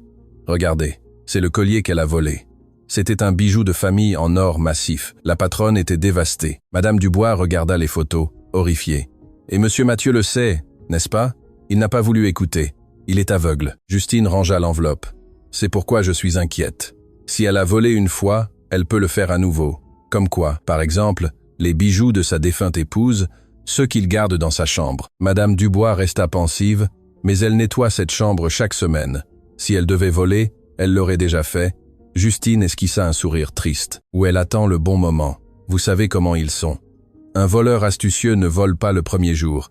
Il attend de gagner la confiance, puis prend la pièce la plus précieuse et disparaît. Elle avait planté la graine. Il ne restait plus qu'à attendre qu'elle pousse. 2 jours plus tard, Justine appela la maison. Madame Dubois répondit. « Madame Dubois, comment allez-vous? Écoutez, je pensais... Avez-vous déjà vérifié les bijoux de la défunte épouse de Mathieu, juste pour vous assurer que tout est là, non? Pourquoi? C'est que j'ai eu un mauvais pressentiment et si Valentine a déjà pris quelque chose, ce serait terrible de le découvrir trop tard. » Madame Dubois hésita. « Je ne sais pas si je dois toucher aux affaires de Monsieur Mathieu. Vous n'allez rien toucher. Vous allez juste regarder pour être sûr. Si tout est là, parfait. S'il manque quelque chose, vous lui dites. C'est votre devoir, Elvira. Vous avez travaillé ici pendant des années. Vous devez protéger la maison. » La cuisinière raccrocha, le cœur battant. Elle attendit que Mathieu parte au restaurant. Elle monta dans sa chambre. Elle ouvrit le tiroir où il gardait le coffret à bijoux de sa défunte épouse. Tout était très organisé, les boucles d'oreilles, les bagues, les bracelets. Elle compta les pièces, elle vérifia de nouveau. Tout était là, sauf le collier. Le collier en or avec le pendentif en forme de cœur que sa femme portait toujours. Le dernier cadeau que Mathieu lui avait fait avait disparu. Madame Dubois sentit son sang se glacer. Elle ferma rapidement le tiroir, appela Justine. Le collier a disparu. Justine feignit la surprise à la perfection. Je le savais. Je savais que ça allait arriver. Tu l'as dit à Mathieu? Pas encore. Il est au restaurant. Dis-le lui maintenant. Et regarde, je sais que c'est difficile. Mais ce serait bien de vérifier sa chambre avant qu'elle ne le cache ailleurs ou ne le vende. Je ne peux pas faire ça. Ce serait envahir son intimité. Alors, demande à Mathieu de le faire. Mais vite, Elvira, avant qu'il ne soit trop tard. Ce que Madame Dubois ne savait pas, c'est que Justine était entrée dans le manoir 3 jours auparavant. Au petit matin, elle avait une copie de la clé qu'elle avait prise des mois auparavant, quand elle était encore la bienvenue dans la maison. Elle avait volé le collier de la chambre de Mathieu, était montée dans la chambre de Valentine et avait planté le collier dans le vieux nécessaire de maquillage qui se trouvait sur la commode. Un endroit trop évident, mais c'était le plan. Faire croire que Valentine était si arrogante qu'elle ne s'était même pas donné la peine de bien le cacher. Quand Mathieu rentra le soir, Madame Dubois l'attendait à la porte. « Monsieur Mathieu, j'ai besoin de vous parler. C'est urgent. » Il était fatigué. Il avait passé toute la journée à résoudre des problèmes au restaurant. « Que se passe-t-il? » « C'est à propos du collier de votre défunte épouse. »« Quel collier? »« Celui en or. Celui qui a un cœur. Vous le gardiez dans le tiroir. Et il a disparu. » Mathieu resta paralysé. « Comment ça? Il a disparu. J'ai vérifié le tiroir aujourd'hui. Tout est là, sauf le collier. Il doit être tombé. Il doit être ailleurs. » « Non, monsieur. Je connais ce tiroir. Je le nettoie toutes les semaines. Le collier était là la semaine dernière. Maintenant, il n'y est plus. » Mathieu monta les escaliers en courant, ouvrit le tiroir, fouilla tout, jeta les boîtes par terre, prit les boucles d'oreilles, les bagues, cherchant le collier. Il n'y était pas. C'était le dernier souvenir physique de sa femme, le bijou qu'elle aimait le plus, le cadeau qu'il avait choisi avec tant de soin, et il avait disparu. Madame Dubois apparut à la porte. « Monsieur, je ne veux accuser personne. Mais la seule personne qui entre dans cette chambre, à part vous, c'est Valentine. » Mathieu ferma les yeux. Il ne voulait pas y croire, mais le doute était là. Et il était plus fort que son désir de faire confiance. « Où est sa chambre? » »« Au 3e étage. »« Mais, monsieur, il passa devant Madame Dubois et monta les escaliers. Son cœur battait la chamade. La rage et la peur se mêlaient en lui. Il frappa à la porte de sa chambre. Valentine ouvrit. Elle venait de prendre sa douche, les cheveux mouillés et un pyjama simple. « Monsieur, tout va bien? J'ai besoin d'entrer dans votre chambre maintenant. » Maintenant, elle s'écarta, confuse. Mathieu entra. Il regarda autour de lui. La minuscule petite chambre, le lit fait, peu de vêtements, tout très simple. « Que cherchez-vous, monsieur? » « Un collier en or. » avec un pendentif en forme de cœur. Valentine sentit son souffle se couper. « Je n'ai pas de collier. » Il commença à chercher. Il ouvrit son sac à dos.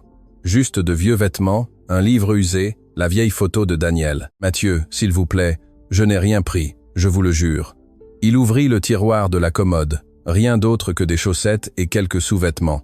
Il regarda sous le lit. Rien.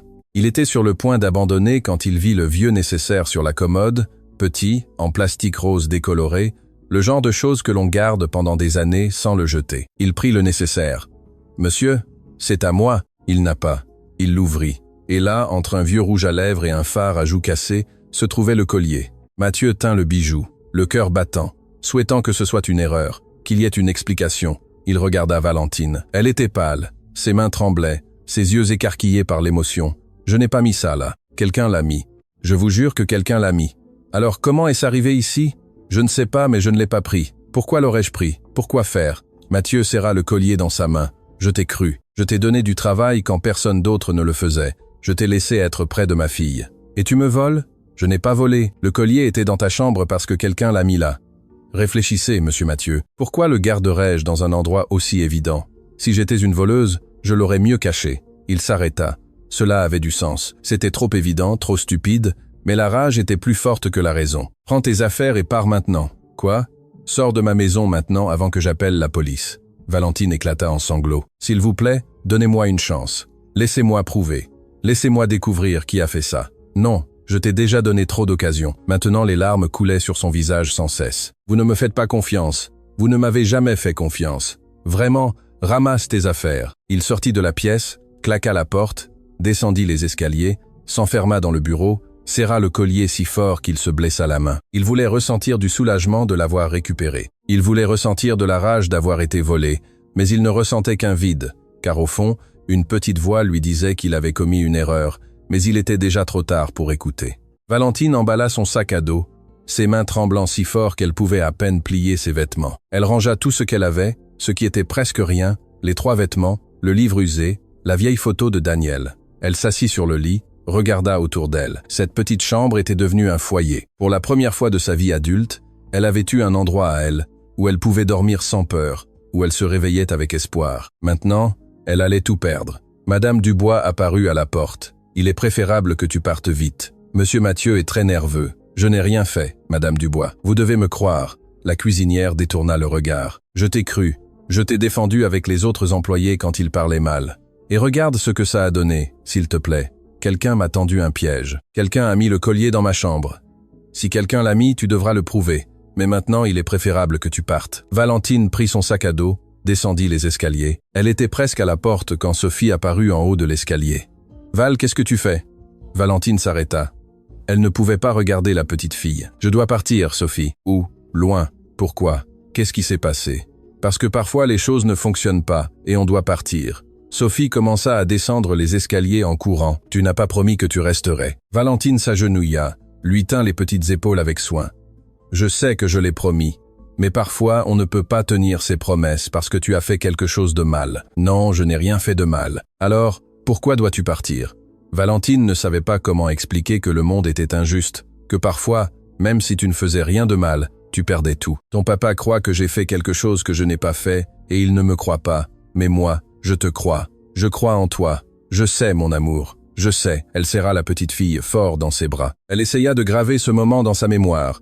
L'odeur du shampoing pour enfants, la façon dont Sophie serrait son ours d'un bras et elle de l'autre. Tu es la petite fille la plus spéciale que j'ai jamais rencontrée. Ne l'oublie jamais. Tu as promis que tu resterais. Tu l'as promis. Valentine se dégagea. Elle se leva. Elle ne pouvait plus rester. Elle n'avait plus la force. Elle ouvrit la porte. « Val, reviens, s'il te plaît, reviens. » Elle descendit les marches de l'entrée. Elle entendit Sophie pleurer, crier. « Val, ne pars pas. Je serai sage, je ferai tout bien, mais ne pars pas. » Valentine continua de marcher. Chaque pas était plus douloureux que le précédent. Les larmes lui embuaient la vue. Elle tourna au coin de la rue. Elle entendit la voix de Sophie de plus en plus lointaine. « Val. » Et puis le silence. Elle s'arrêta sur une place 3 pâtés de maison plus loin. Elle s'assit sur un banc. Il était presque 21h. Il faisait froid. Il commençait à pleuvoir. Elle prit son portable. Elle avait 400 € sur son compte. C'était tout ce qu'elle avait. Elle n'avait nulle part où aller. Elle ne connaissait personne en ville. Le portable sonna. Numéro inconnu. Allô, Valentine, c'est sœur Marie-Madeleine. La voix de la nonne acheva de briser son armure. Valentine éclata en sanglots. Sœur, qu'est-ce qui s'est passé, ma fille? Et elle lui raconta tout entre deux sanglots. Sur le manoir, sur Sophie, sur les accusations, sur le collier, sur le fait de tout perdre. Où es-tu maintenant? Sur une place. Je ne connais pas le nom. Envoie-moi ta localisation. Je vais envoyer quelqu'un te chercher. Tu ne peux pas rester dans la rue. Une demi-heure plus tard, le père Jean apparut. Il la conduisit à une maison d'accueil de l'église. Simple, propre, sûre. Tu peux rester ici le temps que tu arranges les choses. Valentine le remercia. Elle prit un bain chaud, mit des vêtements propres donnés. Elle s'allongea sur un lit étroit, mais ne put dormir. Elle resta à regarder le plafond, pensant à tout ce qu'elle avait perdu, son emploi, sa maison, Sophie et le pire, l'opportunité d'aider Mathieu à retrouver Daniel. Ils étaient si près, le détective avait de bonnes pistes, maintenant elle ne le saurait jamais. Elle se tourna sur le côté, serra l'oreiller, laissa les larmes tremper le tissu. Au manoir, Sophie ne cessait de pleurer. Mathieu tenta de lui parler, mais la petite fille s'enferma à clé et lui cria de partir. Il descendit au bureau, ouvrit le tiroir, prit le collier. Il était magnifique, délicat. Son épouse le portait tous les jours. Elle disait que c'était le symbole de leur amour. Maintenant, il était de retour, mais il ne lui apportait aucun soulagement, seulement un vide énorme, car au fond, très au fond, il le savait. Il savait qu'il avait commis une terrible erreur, mais il était déjà trop tard pour faire marche arrière. 3 jours passèrent. Sophie ne sortit pas de sa chambre, ne mangea pas, but à peine de l'eau. Mathieu tenta tout. Il lui porta son assiette, lui demanda pardon, lui expliqua pourquoi il avait renvoyé Valentine. Rien ne fonctionna. Le matin du 4e jour, il entendit un bruit étrange. Il monta en courant. Il força la porte. Sophie était dans un coin de la chambre, recroquevillée, serrant son ours en peluche, se balançant d'avant en arrière, le regard perdu, ne voyant rien. Ma fille, Sophie ne répondit pas, ne cligna pas des yeux, continua de se balancer. Mathieu la prit dans ses bras, elle était glacée, tremblante. Il l'emmena à l'hôpital. Les médecins l'examinèrent, lui posèrent des questions, lui prélevèrent du sang. Une crise dissociative, expliqua le médecin. Son corps a déconnecté les émotions comme une forme de protection. C'est courant chez les enfants ayant subi des traumatismes consécutifs. Elle ira bien, oui, mais elle aura besoin d'un suivi intensif, de thérapie, éventuellement de médicaments, et vous devrez identifier ce qui a causé la crise. Mathieu savait ce qu'il avait causé. Il l'avait causé. Sophie resta hospitalisée en observation. Mathieu passa la nuit dans la chambre avec elle, lui tint la petite main, lui demanda pardon en silence. Le lendemain, quand elle se réveilla, elle regarda son père les yeux vides. « Où est Val? Elle est partie. Parce que tu l'as renvoyée. »« Oui. » Sophie tourna la tête. « Tu es méchant. » Ces mots faisaient mal, mais il le méritait. « Ma fille, va-t'en. Je ne te veux pas ici. Je voulais juste te protéger. Tu ne m'as pas protégé. Tu as chassé la seule personne qui m'a aidé. » Sophie ferma les yeux. Une larme roula sur sa joue. Tout le monde part. Maman est partie. Val est partie. Un jour tu partiras aussi, et je serai seul. Mathieu sentit une oppression dans la poitrine. Je ne te quitterai jamais. Tu l'as déjà fait. Tu m'as laissé quand tu as arrêté de jouer avec moi après la mort de maman. Tu m'as laissé quand tu as dit à Val de s'éloigner de moi. Tu me laisses toujours. Il n'eut pas de réponse car elle avait raison. Il sortit de la chambre, s'assit dans le couloir, appela le détective pour lui demander des nouvelles de Daniel, juste pour se distraire. « Monsieur Duval, j'ai réussi à parler au travailleur social. Il se souvient de l'affaire. Il a des informations importantes. Pouvez-vous attendre quelques jours?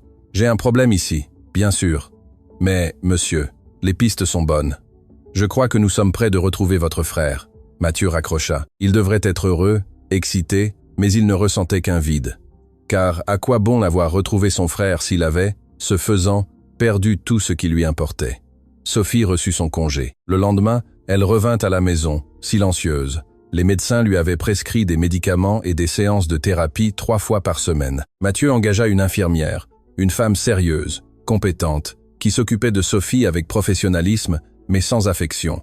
La petite fille ne réagissait à rien. Elle mangeait parce qu'on le lui ordonnait, se lavait parce qu'on l'y obligeait, existait parce qu'elle n'avait pas d'autre choix. Le soir, Mathieu tentait de converser avec elle, mais Sophie faisait semblant de dormir. Une semaine plus tard, Sophie eut sa première séance de thérapie. Quand elle revint, Mathieu lui demanda comment ça s'était passé. La doctoresse est gentille. « Et de quoi avez-vous parlé ?»« De toi. De moi. Elle a dit que parfois les adultes font de mauvaises choses parce qu'ils ont peur, et que quand nous avons peur, nous blessons les gens que nous aimons sans le vouloir. » Mathieu déglutit. « Et tu crois que c'est ça ? Que j'ai peur ?» Sophie le regarda. « Oui, tu as peur. Tu as eu peur quand maman est morte. Tu as eu peur d'être près de moi parce que je te rappelle elle. Puis tu as eu peur de Valentine. Maintenant tu es seul et moi aussi. » Elle se retourna et monta dans sa chambre. Mathieu resta là. Les mots de sa fille de 7 ans lui touchèrent plus profondément que n'importe quelle accusation, car elle avait raison. Il avait tellement peur de souffrir qu'il avait éloigné tout le monde. Et à la fin, la peur n'avait apporté que plus de souffrance. Sophie ne s'améliorait pas. Les séances de thérapie aidaient un peu, mais elle restait distante, apathique. Un jeudi après-midi, 2 semaines après le départ de Valentine, Sophie était dans sa chambre. L'infirmière était allée aux toilettes. Elle regarda le vieux portable que sa maman lui avait donné.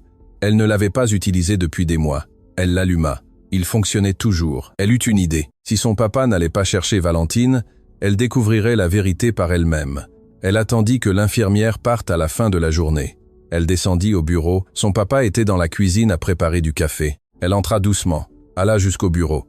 Il y avait des papiers éparpillés, des choses de l'enquête sur l'oncle Daniel, mais ce n'était pas ça qu'elle cherchait. Elle ouvrit le premier tiroir. Stylos, bloc-notes. Elle ouvrit le second. Documents de l'entreprise. Le troisième contenait un coffret à bijoux. Elle l'ouvrit. Là était le collier qui avait tout causé. Elle regarda le bijou. Il était joli, délicat. Pourquoi Valentine volerait-elle cela? Elle ne portait jamais de bijoux, ne parlait jamais d'argent. Cela n'avait pas de sens. Elle ferma le tiroir, monta dans la chambre de son papa, ouvrit la commode. À l'intérieur se trouvait son vieux portable, celui qu'il utilisait avant d'en acheter un nouveau. Elle le prit, le porta dans sa chambre, l'alluma. Il fonctionnait toujours, mais la batterie était faible. Elle ouvrit l'historique des appels. Elle recula dans l'historique jusqu'au jour où le collier avait disparu. Elle vit le nom Justine. 3 appels. Ce jour-là, elle nota les heures sur un papier. Elle eut une autre idée. Elle se souvint du tiroir de sa maman, où elle gardait de vieilles choses.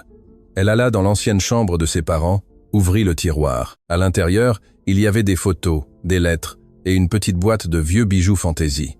Elle fouilla la boîte. Au fond, elle trouva quelque chose d'étrange, un papier plié très petit. Elle l'ouvrit. C'était un post-it jaune, avec une écriture qu'elle ne reconnaissait pas.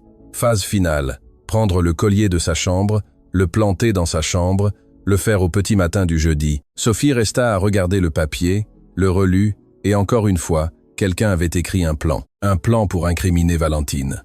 Elle rangea le papier avec soin, le joignit aux annotations des appels de Justine. Maintenant, elle avait une preuve. Ce n'était pas concluant, mais elle l'avait. Elle alla au bureau. Son papa était là, examinant des documents. Elle frappa à la porte. « Ma fille, entre. » Elle entra, ferma la porte, posa les papiers sur la table. « Qu'est-ce que c'est ? » « Une preuve. » Mathieu prit le post-it, le lut, devint pâle. « Où as-tu trouvé ça ? » ?»« Dans le tiroir de maman. Quelqu'un l'a caché là. Cela ne prouve pas que c'était Justine. » Sophie posa l'autre papier, celui des appels. Elle a appelé 3 fois le jour où le collier a disparu. Elle a parlé à Madame Dubois, lui a dit de chercher le collier. Elle a tout monté. Mathieu regarda les papiers, l'écriture sur le post-it, les appels. Cela pourrait être une coïncidence. Cela pourrait être une falsification, mais au fond, il savait que ce n'était pas le cas. Tu as renvoyé Val parce que tu pensais qu'elle avait volé, mais elle n'a pas volé. Cette femme menteuse a tout fait. Ma fille, je ne... Sophie secoua la tête. Tu t'es trompé. Tu n'as pas Val. Maintenant, tu dois arranger ça. Comment ? Va la chercher, demande-lui pardon. Fais qu'elle revienne. Et si elle ne veut pas revenir ? Sophie regarda son père, ses petits yeux durs. Alors tu nous perds, tu la perds, elle, et tu restes seule. Parce que je ne vivrai pas avec toi si tu ne vas pas la chercher. C'était un ultimatum d'une fillette de 7 ans. Mais il valait plus que n'importe quelle menace d'un adulte, car il venait du cœur. Mathieu regarda sa fille. Il vit en elle de la détermination, de la force, la même force que sa mère. Tu as raison, je me suis trompé. Alors, arrange ça. Il hocha la tête. Je vais arranger ça, je te le promets. Sophie sortit du bureau. Mathieu resta seul avec les papiers, prit son portable, appela Justine. Elle répondit animée. Mathieu, quelle surprise. Nous devons parler de quoi ? Du collier que tu as planté dans la chambre de Valentine. Silence à l'autre bout de la ligne. Je ne sais pas de quoi tu parles. J'ai des preuves, Justine. Tes appels, la note, tout. Un autre silence. Puis, tu ne peux rien prouver. Si je peux et je le ferai. Je les montrerai à la police. Je vais te poursuivre pour effraction, pour fausses preuves, pour tout. Sa voix devint froide. Tu ne feras pas ça. Si, je le ferai, à moins que tu ne confesses maintenant. Elle rit. Un rire amer. D'accord, je le confesse. J'ai tout planifié. J'ai inventé la fausse plainte. J'ai planté le collier. Je lui ai détruit la vie. Et tu sais pourquoi ? Parce que tu es à moi, tu l'as toujours été. Et je n'allais pas laisser une bonne à rien te voler. Je n'ai jamais été à toi. et tu viens de perdre toute chance que tu avais. » Il raccrocha, bloqua le numéro, s'assit sur la chaise. Son cœur battait la chamade. Il avait la confession, il avait les preuves, il savait la vérité. Maintenant, il ne manquait plus qu'une chose, chercher Valentine et implorer son pardon. Mathieu raccrocha le téléphone, les mains tremblantes. La confession de Justine résonnait encore dans sa tête. Elle avait tout planifié. Elle avait détruit la vie de Valentine par pur égoïsme, et il l'avait cru. Il s'assit sur la chaise du bureau, reprit son portable, ouvrit l'application d'enregistrement. Tout était là. Chaque mot que Justine avait dit, j'ai tout planifié. J'ai inventé la fausse plainte. J'ai mis le collier. Une preuve accablante, irréfutable. Sophie apparut à la porte. Tu as réussi. J'ai réussi. Elle a tout avoué. Et maintenant quoi? Maintenant je vais chercher Valentine.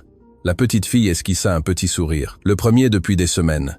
Puis-je venir avec toi? Bien sûr. Mathieu prit son manteau, s'arrêta avant de sortir, appela Madame Dubois. La cuisinière répondit nerveusement, Monsieur Mathieu, Madame Dubois, Valentine n'a rien volé. Tout était un montage de Justine. Elle a avoué. Silence à l'autre bout de la ligne, puis une voix entrecoupée.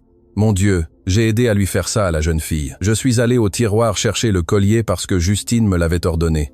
Vous ne saviez pas. Vous avez été manipulé comme moi, mais j'aurais dû me méfier. J'aurais dû la défendre. Nous aurions tous dû le faire. Mathieu respira profondément. Je vais la chercher maintenant. Quand je reviens, nous parlons. Il raccrocha. Il prit Sophie par la main. Les deux sortirent du manoir. Il n'y a qu'un problème, dit Sophie en chemin. Lequel? Nous ne savons pas où elle est. Mathieu s'arrêta. La petite fille avait raison. Valentine était partie sans laisser d'adresse, sans dire où elle allait. Il sortit son portable, chercha le numéro que Valentine lui avait donné quand elle avait commencé à travailler. Il composa, ça sonna, il tomba sur la messagerie vocale. Il essaya à nouveau la même chose. Il pensa, où irait-elle? Elle n'avait pas de famille, pas d'amis en ville. Puis il se souvint de l'orphelinat. Elle avait grandi à l'orphelinat Sainte-Claire. Être que quelqu'un là, bas saurait où elle était. Il monta en voiture avec Sophie. Il se dirigea vers l'adresse qu'il avait dans les dossiers de l'enquête sur Daniel. Le bâtiment était abandonné. Grilles rouillées, fenêtres cassées. Les mauvaises herbes poussaient dans les fissures du béton. Malédiction. Et maintenant, papa, pensa Mathieu. Il appela le détective. Paul, tu as le contact de quelqu'un qui a travaillé à l'orphelinat Sainte-Claire? Oui, je l'ai, sœur Marie-Madeleine. Elle était la coordinatrice de l'établissement. Elle travaille maintenant dans une maison d'accueil de l'église. Donne-moi le contact. Quelques minutes plus tard, Mathieu appelait la nonne. Allô, sœur Marie-Madeleine, mon nom est Mathieu Duval. J'ai besoin de retrouver Valentine Dubois. C'est urgent. La voix de la nonne se durcit. Vous êtes l'homme qui l'a renvoyée accusée de vol. Je l'ai été, mais je me suis trompé. J'ai des preuves que c'était un piège. J'ai besoin de lui présenter des excuses. Silence. Puis, comment savoir que vous ne lui ferez plus de mal? Parce que ma fille est ici à mes côtés et elle ne le permettrait pas. Sophie, dis bonjour. Sophie prit le téléphone. Bonjour, je suis Sophie. Val est mon ami. Mon papa s'est trompé, mais maintenant il veut arranger ça. S'il vous plaît, aidez-nous. La nonne soupira. Valentine est à la maison d'accueil Saint-Joseph, rue des Frênes, 342. Mais si vous lui faites du mal à nouveau, vous aurez affaire à moi et à Dieu. Je ne lui ferai pas de mal, je le promets. Une demi-heure plus tard, Mathieu s'arrêta devant une vieille maison, mais bien entretenue. Il y avait une pancarte, maison d'accueil Saint-Joseph. Il descendit de la voiture avec Sophie. Il sonna à la porte. Une femme d'une 50aine d'années leur ouvrit. « Puis-je vous aider?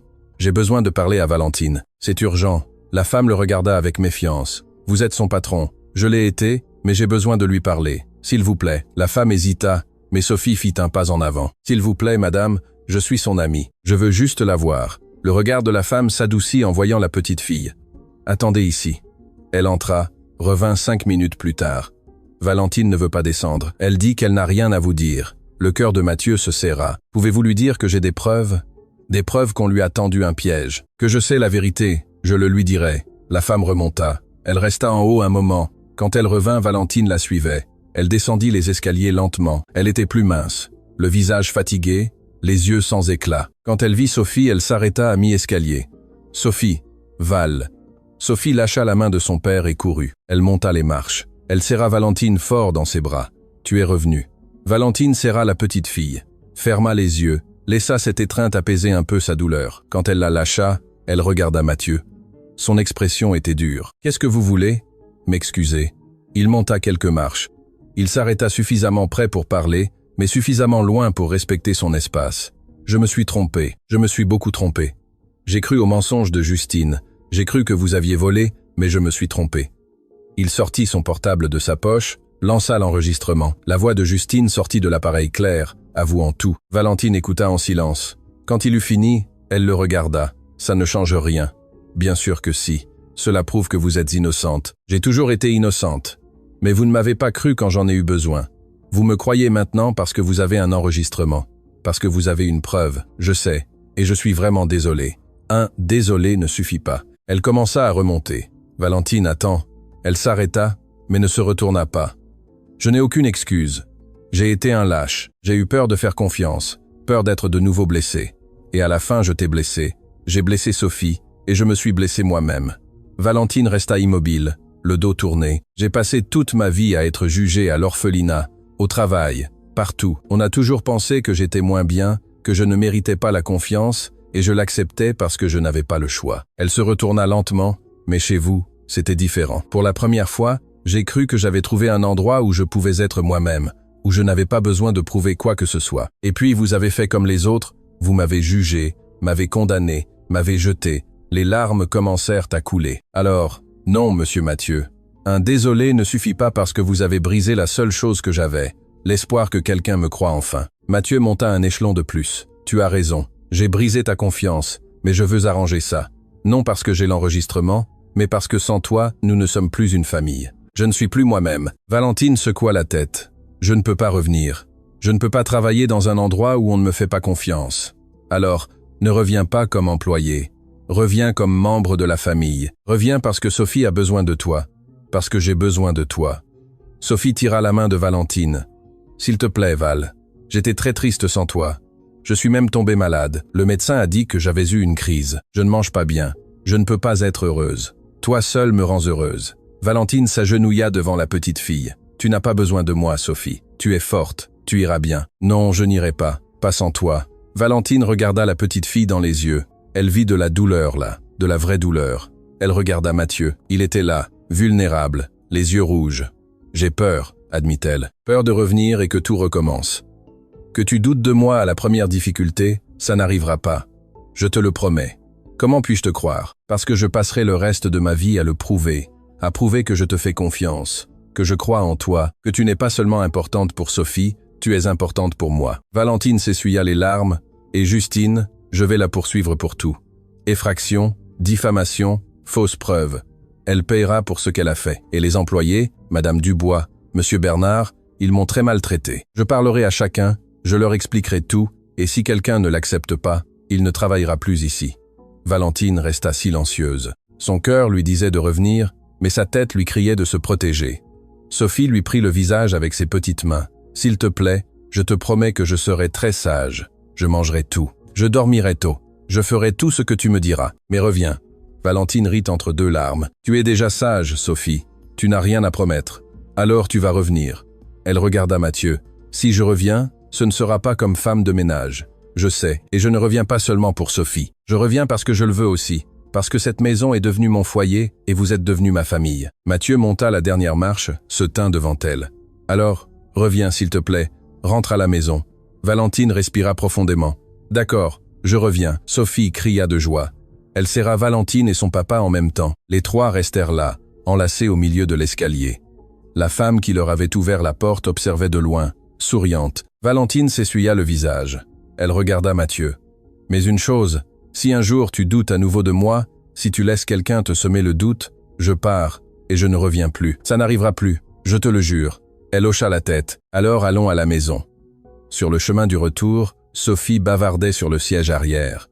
Elle raconta tout ce qui s'était passé pendant les 2 semaines d'absence de Valentine. « Je suis tombée malade, Val. J'ai dû aller à l'hôpital. Mais je vais mieux maintenant. La doctoresse m'a aidé, et j'ai découvert où Justine avait caché les preuves. Tu l'as découvert toute seule. Enfin, presque toute seule. Mon papa m'a un peu aidé. » Mathieu sourit dans le rétroviseur. Juste un petit peu. Le mérite est tout à elle. Quand ils arrivèrent au manoir, Madame Dubois était à la porte. Quand elle vit Valentine descendre de la voiture, elle courut vers elle. « Ma petite, je suis tellement désolée, tellement. » Elle serra Valentine fort dans ses bras. Elle pleurait. « Pardonne-moi, j'ai été stupide. J'ai cru à cette vipère. Je t'ai fait souffrir. » Valentine lui rendit son étreinte. « Tout va bien, Madame Dubois. Ce n'était pas votre faute. » « Si, ça l'était, j'aurais dû vous croire, j'aurais dû te défendre. Les deux restèrent là, enlacés, pleurant.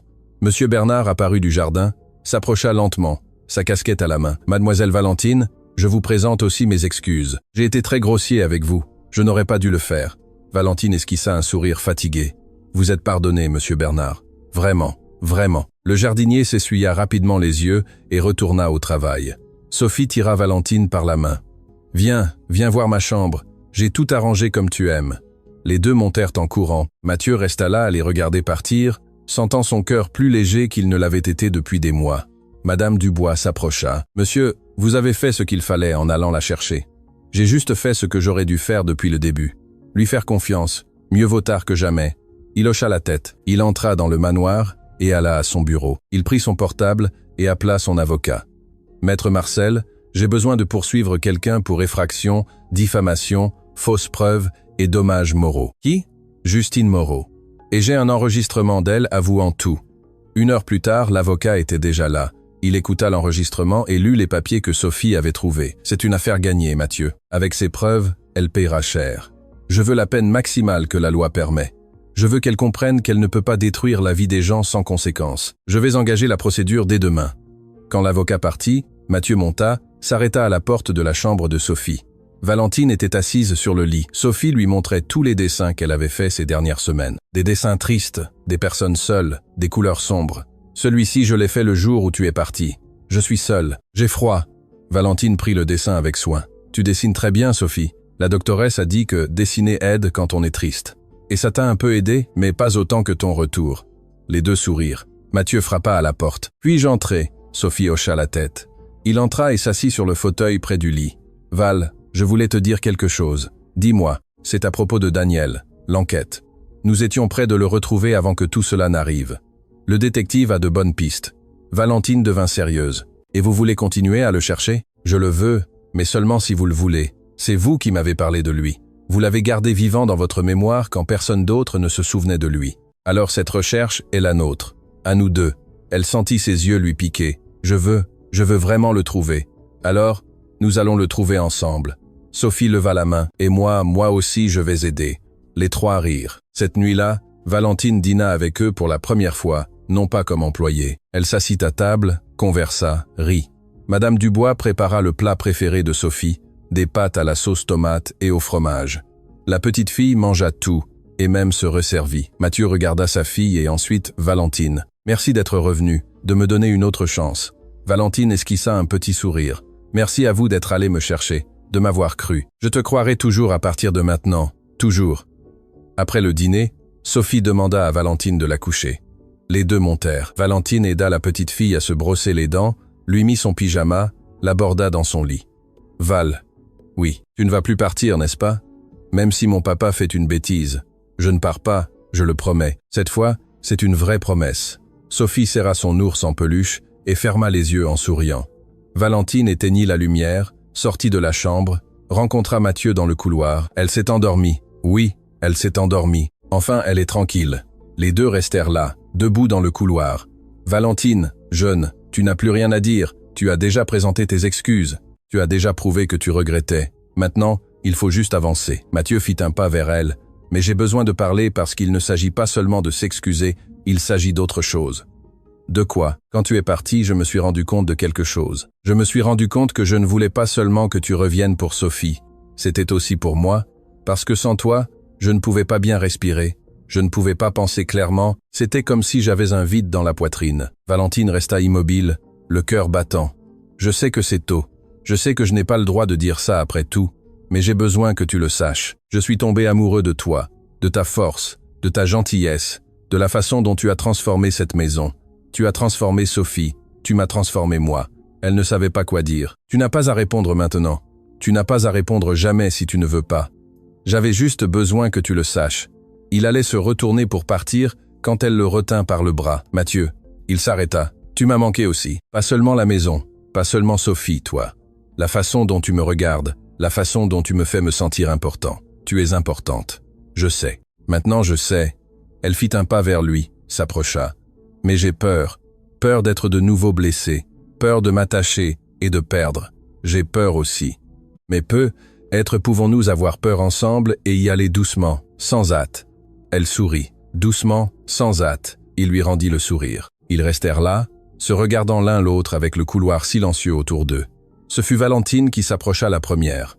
Doucement, elle lui donna un léger baiser sur la joue. « Bonne nuit, Mathieu. Bonne nuit, Val. » Elle alla dans sa chambre, mais cette fois ce n'était pas la chambre de service. C'était la chambre d'amis au 2e étage, celle que Mathieu avait préparée pour elle. Elle s'allongea dans le lit confortable, se couvrit de la douce couette et pour la première fois en 2 semaines, dormit en paix. Les jours suivants furent de reconstruction. Valentine refit partie de la routine de la maison, mais non pas comme employée, comme membre de la famille. Elle aidait à la cuisine quand elle voulait, jouait avec Sophie, conversait avec Mathieu tard le soir sur tout et rien. Il restait cependant des blessures. Elle avait toujours peur. Un matin, Sophie demanda à faire des biscuits. Valentine accepta. Les deux étaient dans la cuisine quand la sonnette retentit. Madame Dubois alla ouvrir. Elle revint avec un livreur. Il portait une grande boîte. « C'est pour Monsieur Mathieu, mais il n'est pas là. Vous pouvez signer. » Valentine allait signer quand elle hésita. « Mieux vaut attendre qu'il revienne. »« Mais c'est juste une signature, mademoiselle. Je sais, mais je préfère ne pas me mêler de ses affaires. » Sophie s'en rendit compte quand le livreur partit. Elle prit Valentine par la main. « Tu as toujours peur que mon papa ne te croie pas, n'est-ce pas ? Un petit peu. Mais il l'a promis. Je sais, mais les promesses ne sont crues que lorsqu'elles sont tenues. » Le soir, Mathieu arriva et vit la boîte. « Pourquoi n'avez-vous pas signé ?» Madame Dubois expliqua. Il regarda Valentine. « Tu n'as pas à avoir peur de signer les choses. Je sais, mais je préfère y aller doucement jusqu'à ce que je puisse faire confiance à nouveau. » Il hocha la tête, comprenant. « D'accord, à ton rythme. » Plus tard, Mathieu demanda à Valentine de l'accompagner à une réunion avec le détective. C'était à propos de Daniel. Ils se retrouvèrent dans un café. Le détective apporta des documents, de vieilles photos, une carte avec des marques. « Monsieur Duval, j'ai réussi à localiser le travailleur social qui s'est occupé du cas de votre frère. Il se souvient de tout. Il a dit qu'un couple a adopté l'enfant illégalement. Le couple vivait à Lyon. Ils sont morts dans un accident quand l'enfant avait 9 ans.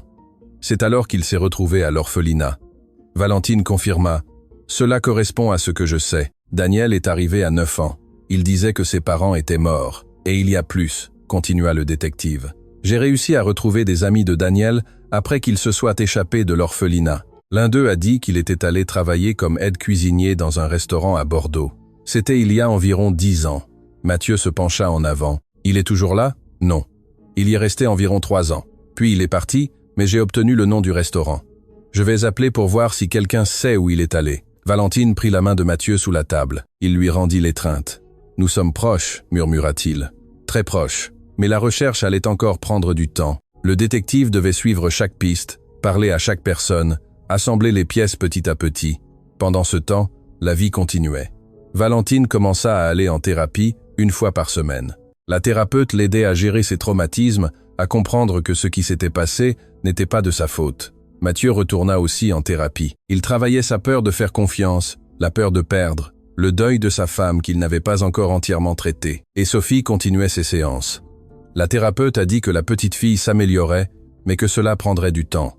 Les traumatismes ne se guérissent pas du jour au lendemain. Un samedi après-midi, Mathieu appela Valentine dans son bureau. « Il y a quelque chose que je dois faire et je voulais que tu sois avec moi. »« Quoi ?» Il prit le coffret à bijoux, en sortit le collier qui avait tout causé. « Ce collier est maudit. Il n'a apporté que de la douleur pour toi, pour Sophie, pour moi. Qu'allez-vous en faire ? Je le mettrai dans un coffre fort, dans un endroit où personne ne le verra, car il ne représente plus l'amour, il représente la douleur, et je ne veux plus de douleur dans cette maison. » Il lui prit la main, mais avant de le ranger, je voulais te demander une chose. « Quoi ? Pardonne-moi. Vraiment, non seulement avec des mots, mais avec le cœur. » Valentine le regarda, elle y vit de la sincérité, elle y vit du repentir, elle y vit de l'amour. « Je te pardonne, mais il faudra du temps pour te faire à nouveau entièrement confiance. Je sais, et j'attendrai le temps qu'il faudra. » Il rangea le collier dans le coffre-fort, le ferma à clé. « C'est fait. Maintenant nous recommençons. » Sans fantôme du passé. Valentine sourit. Sans fantôme. Les deux sortirent du bureau, trouvèrent Sophie dans le salon en train de dessiner. « Que dessines-tu, ma fille ?» Mathieu s'approcha. Le dessin montrait 3 personnes se tenant la main. Un homme, une femme, une petite fille et un soleil jaune brillant au-dessus. Nous sommes nous, notre famille. Valentine sentit ses yeux lui piquer. « C'est magnifique, Sophie. Puis-je le mettre sur le réfrigérateur ? » « Bien sûr que tu peux. » La petite fille courut à la cuisine, colla le dessin sur le réfrigérateur avec un aimant, resta à le regarder satisfaite. « Maintenant oui, maintenant nous sommes une vraie famille. Et il l'était non pas de sang, mais de choix, d'amour, de permanence, le genre de famille qui se construit avec patience, avec pardon, avec de nouveaux commencements. 2 mois passèrent, la routine s'était établie. Valentine faisait déjà partie de la famille, vraiment. Elle dînait avec eux tous les jours, elle sortait se promener avec Sophie, conversait avec Mathieu tard le soir, surtout, et rien. La procédure contre Justine était en cours. Son avocate tenta de parvenir à un accord. Mathieu refusa. Il voulait un procès. Il voulait qu'elle paie publiquement pour ce qu'elle avait fait. Et l'enquête sur Daniel continuait, lente, mais continuait. Un mardi matin, le détective appela « Monsieur Duval, je crois que nous l'avons trouvé. » Quoi? Un homme nommé Daniel Duval travaille comme chef de cuisine de rue à Toulouse. Il couvre des événements, des fêtes, ce genre de choses. Il a un profil sur les réseaux sociaux. Je vous ai envoyé le lien. Mathieu ouvrit son portable, accéda au profil et resta figé. Les photos montraient un homme de 33 ans, barbe courte, cheveux foncés, yeux identiques aux siens. Il y avait même une vieille photo, l'homme enfant, avec les mêmes traits que le portrait que Mathieu gardait. « C'est lui », murmura Mathieu. « Mon Dieu, c'est lui !» Il appela Valentine, lui montra les photos. Elle porta la main à sa bouche. « Dany, c'est Dany, je le reconnais. Êtes-vous sûr? » « Oui, sa façon de sourire, la forme de son visage, c'est lui. » Mathieu rappela le détective. « Pouvez-vous obtenir son adresse? Où vit-il? Où travaille-t-il? Je l'ai déjà. Il travaille à son compte. Mais il a un stand fixe sur une place le samedi. Il y cuisine. Quelle place? La place du Capitole. De 10 à 15. Nous sommes mardi. » Mathieu regarda le calendrier. Samedi, 4 jours. Mathieu appela Sophie. Il lui raconta. « Nous avons retrouvé l'oncle Daniel. Vraiment, vraiment. Puis-je venir avec toi quand tu iras lui parler? Tu peux? Bien sûr que tu peux. » Les jours suivants passèrent lentement. Mathieu dormit à peine. Il essayait d'imaginer ce qu'il allait dire, comment il allait se présenter. « Bonjour, je suis ton frère jumeau que tu n'as pas vu depuis 29 ans. » Cela semblait fou. Valentine remarqua sa nervosité. « Vous avez peur? » « Beaucoup. Et s'il ne se souvient pas de moi? Et s'il ne veut pas me connaître? Si, il le voudra. Daniel a toujours parlé de vous. Il a toujours voulu vous retrouver, mais tant d'années se sont écoulées. Il a peu être changé, il a peu être abandonné, ou il a peu être attendu ce moment toute sa vie, tout comme vous. » Mathieu sourit. « Merci d'être là, pour tout. » Elle lui prit la main. « Je le serai toujours. » Le samedi arriva. Les 3 se levèrent tôt. Ils déjeunèrent en silence. La tension était palpable. Ils montèrent en voiture. Il leur fallut près de 2 heures pour arriver à Toulouse. Quand ils arrivèrent à la place du Capitole, il était 11h30. L'endroit était bondé. Il y avait des stands d'artisanat, de la musique en direct, des familles qui se promenaient, et dans un coin près d'un grand arbre, il y avait un stand de nourriture. L'enseigne disait Daniel Duval, gastronomie de rue raffinée. Mathieu s'arrêta. Son cœur battait si fort qu'il en avait mal. « C'est là. » Valentine lui prit la main. « Respire, tout va bien se passer. » Les 3 marchèrent lentement vers le stand. Il y avait une petite file, des gens attendant d'acheter. Et derrière le comptoir, préparant les plats avec des mouvements précis, il y avait lui. Daniel était identique à Mathieu, les mêmes yeux foncés, la même forme de visage, la même expression concentrée quand il cuisinait. Il portait un tablier simple.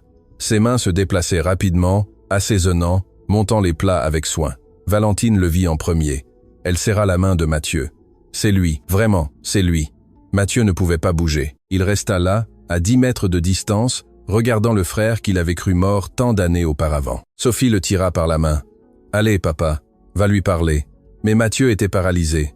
Près de 30 ans de culpabilité, de nostalgie, de douleur, tout remontant à la surface d'un coup. Ce fut Valentine qui prit la décision.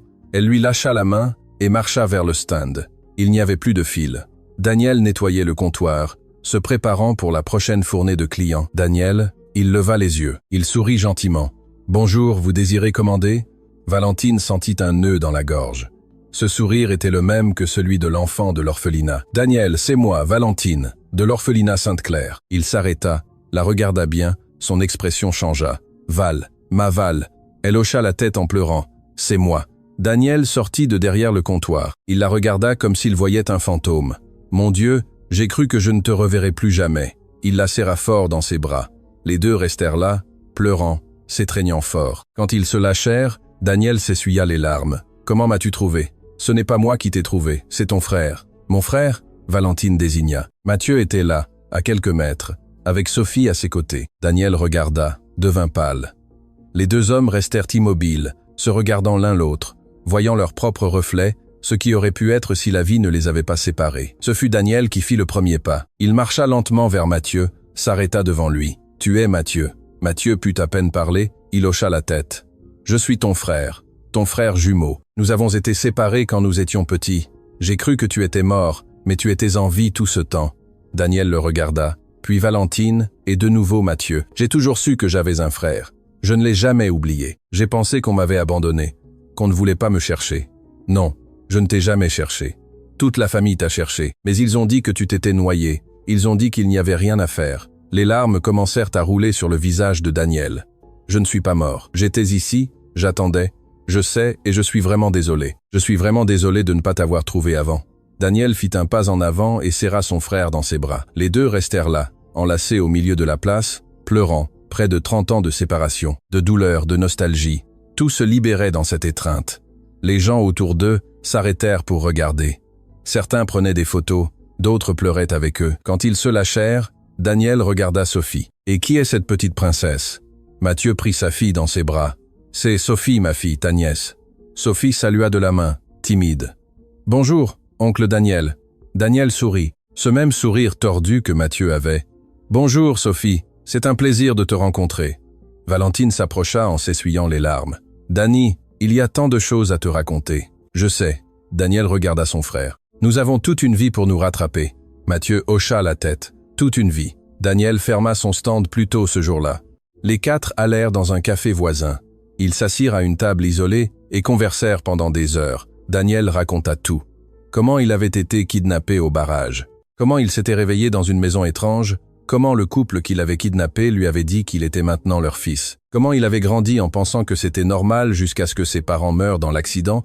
Comment il s'était retrouvé à l'orphelinat. Comment il avait rencontré Valentine. Comment il s'était échappé à 16 ans pour chercher sa famille. Je suis retourné à ce barrage, tu sais. J'y suis allé.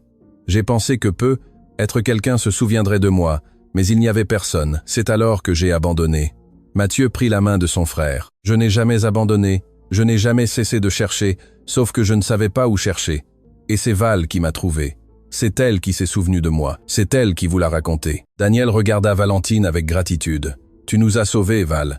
Tu nous as sauvés tous les deux. Elle secoua la tête. Je n'ai fait que ce qu'il fallait. Mathieu lui raconta sa femme, sa mort, Sophie et sa phobie sociale. Comment Valentine l'avait aidé. Daniel regarda sa nièce avec tendresse. Tu es très courageuse, tu savais? Sophie sourit. Val dit ça aussi, parce que c'est vrai, ils restèrent jusqu'à la fermeture du café. Quand ils sortirent, il faisait déjà nuit. Viens passer quelques jours avec nous, lui demanda Mathieu. Nous avons encore tant de choses à nous raconter. Daniel hésita. Je ne veux pas être un fardeau.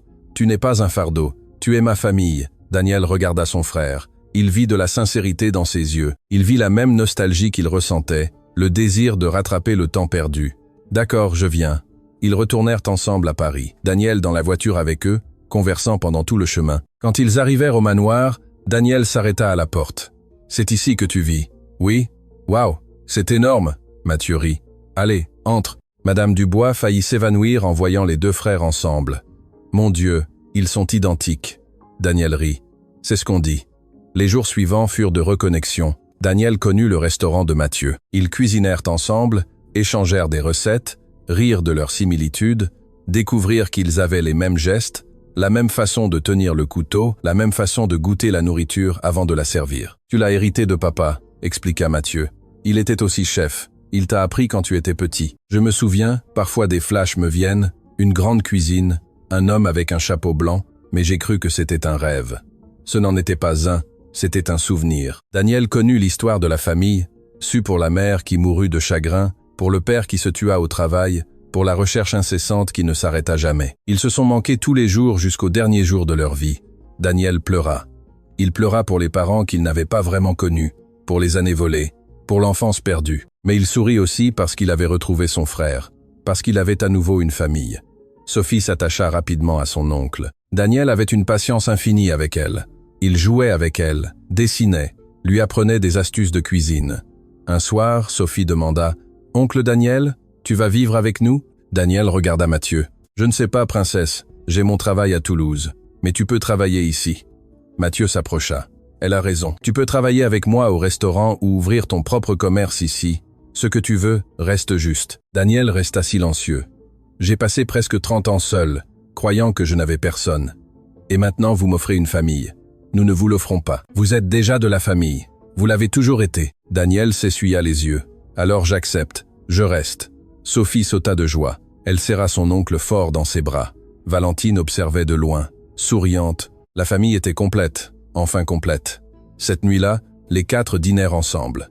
Madame Dubois prépara un festin, de la nourriture, pour nourrir 10 personnes. C'est une célébration. La famille est réunie. Ils mangèrent, rirent, racontèrent des histoires.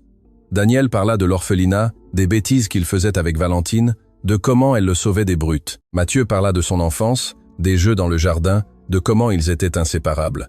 Sophie écoutait fascinée, découvrant un passé qu'elle n'aurait jamais imaginé. Quand ils eurent fini, Daniel leva son verre, un toast à la famille, à Val qui nous a trouvés, à Mathieu qui n'a jamais abandonné, à Sophie qui nous apprend à être forts, et à nos parents qui, où qu'ils soient, doivent être heureux. Tous trinquèrent en pleurant et en souriant en même temps. Après le dîner, Mathieu et Daniel sortirent dans le jardin, restèrent là, regardant les étoiles. « Cela semble encore irréel », dit Daniel. « Après tant d'années à penser que j'étais seul, j'ai découvert que tu me cherchais tout le temps. J'ai promis que je te trouverais le jour où tu as disparu. Je l'ai promis. Cela a pris du temps, mais j'ai tenu ma promesse. » Daniel regarda son frère. « Merci de ne pas avoir abandonné. Je n'allais jamais abandonner. Tu es mon frère, mon autre moitié. » Tous deux restèrent silencieux. Un silence confortable. Le silence de ceux qui se comprennent sans avoir besoin de parler. À l'intérieur, Valentine couchait Sophie. « Val.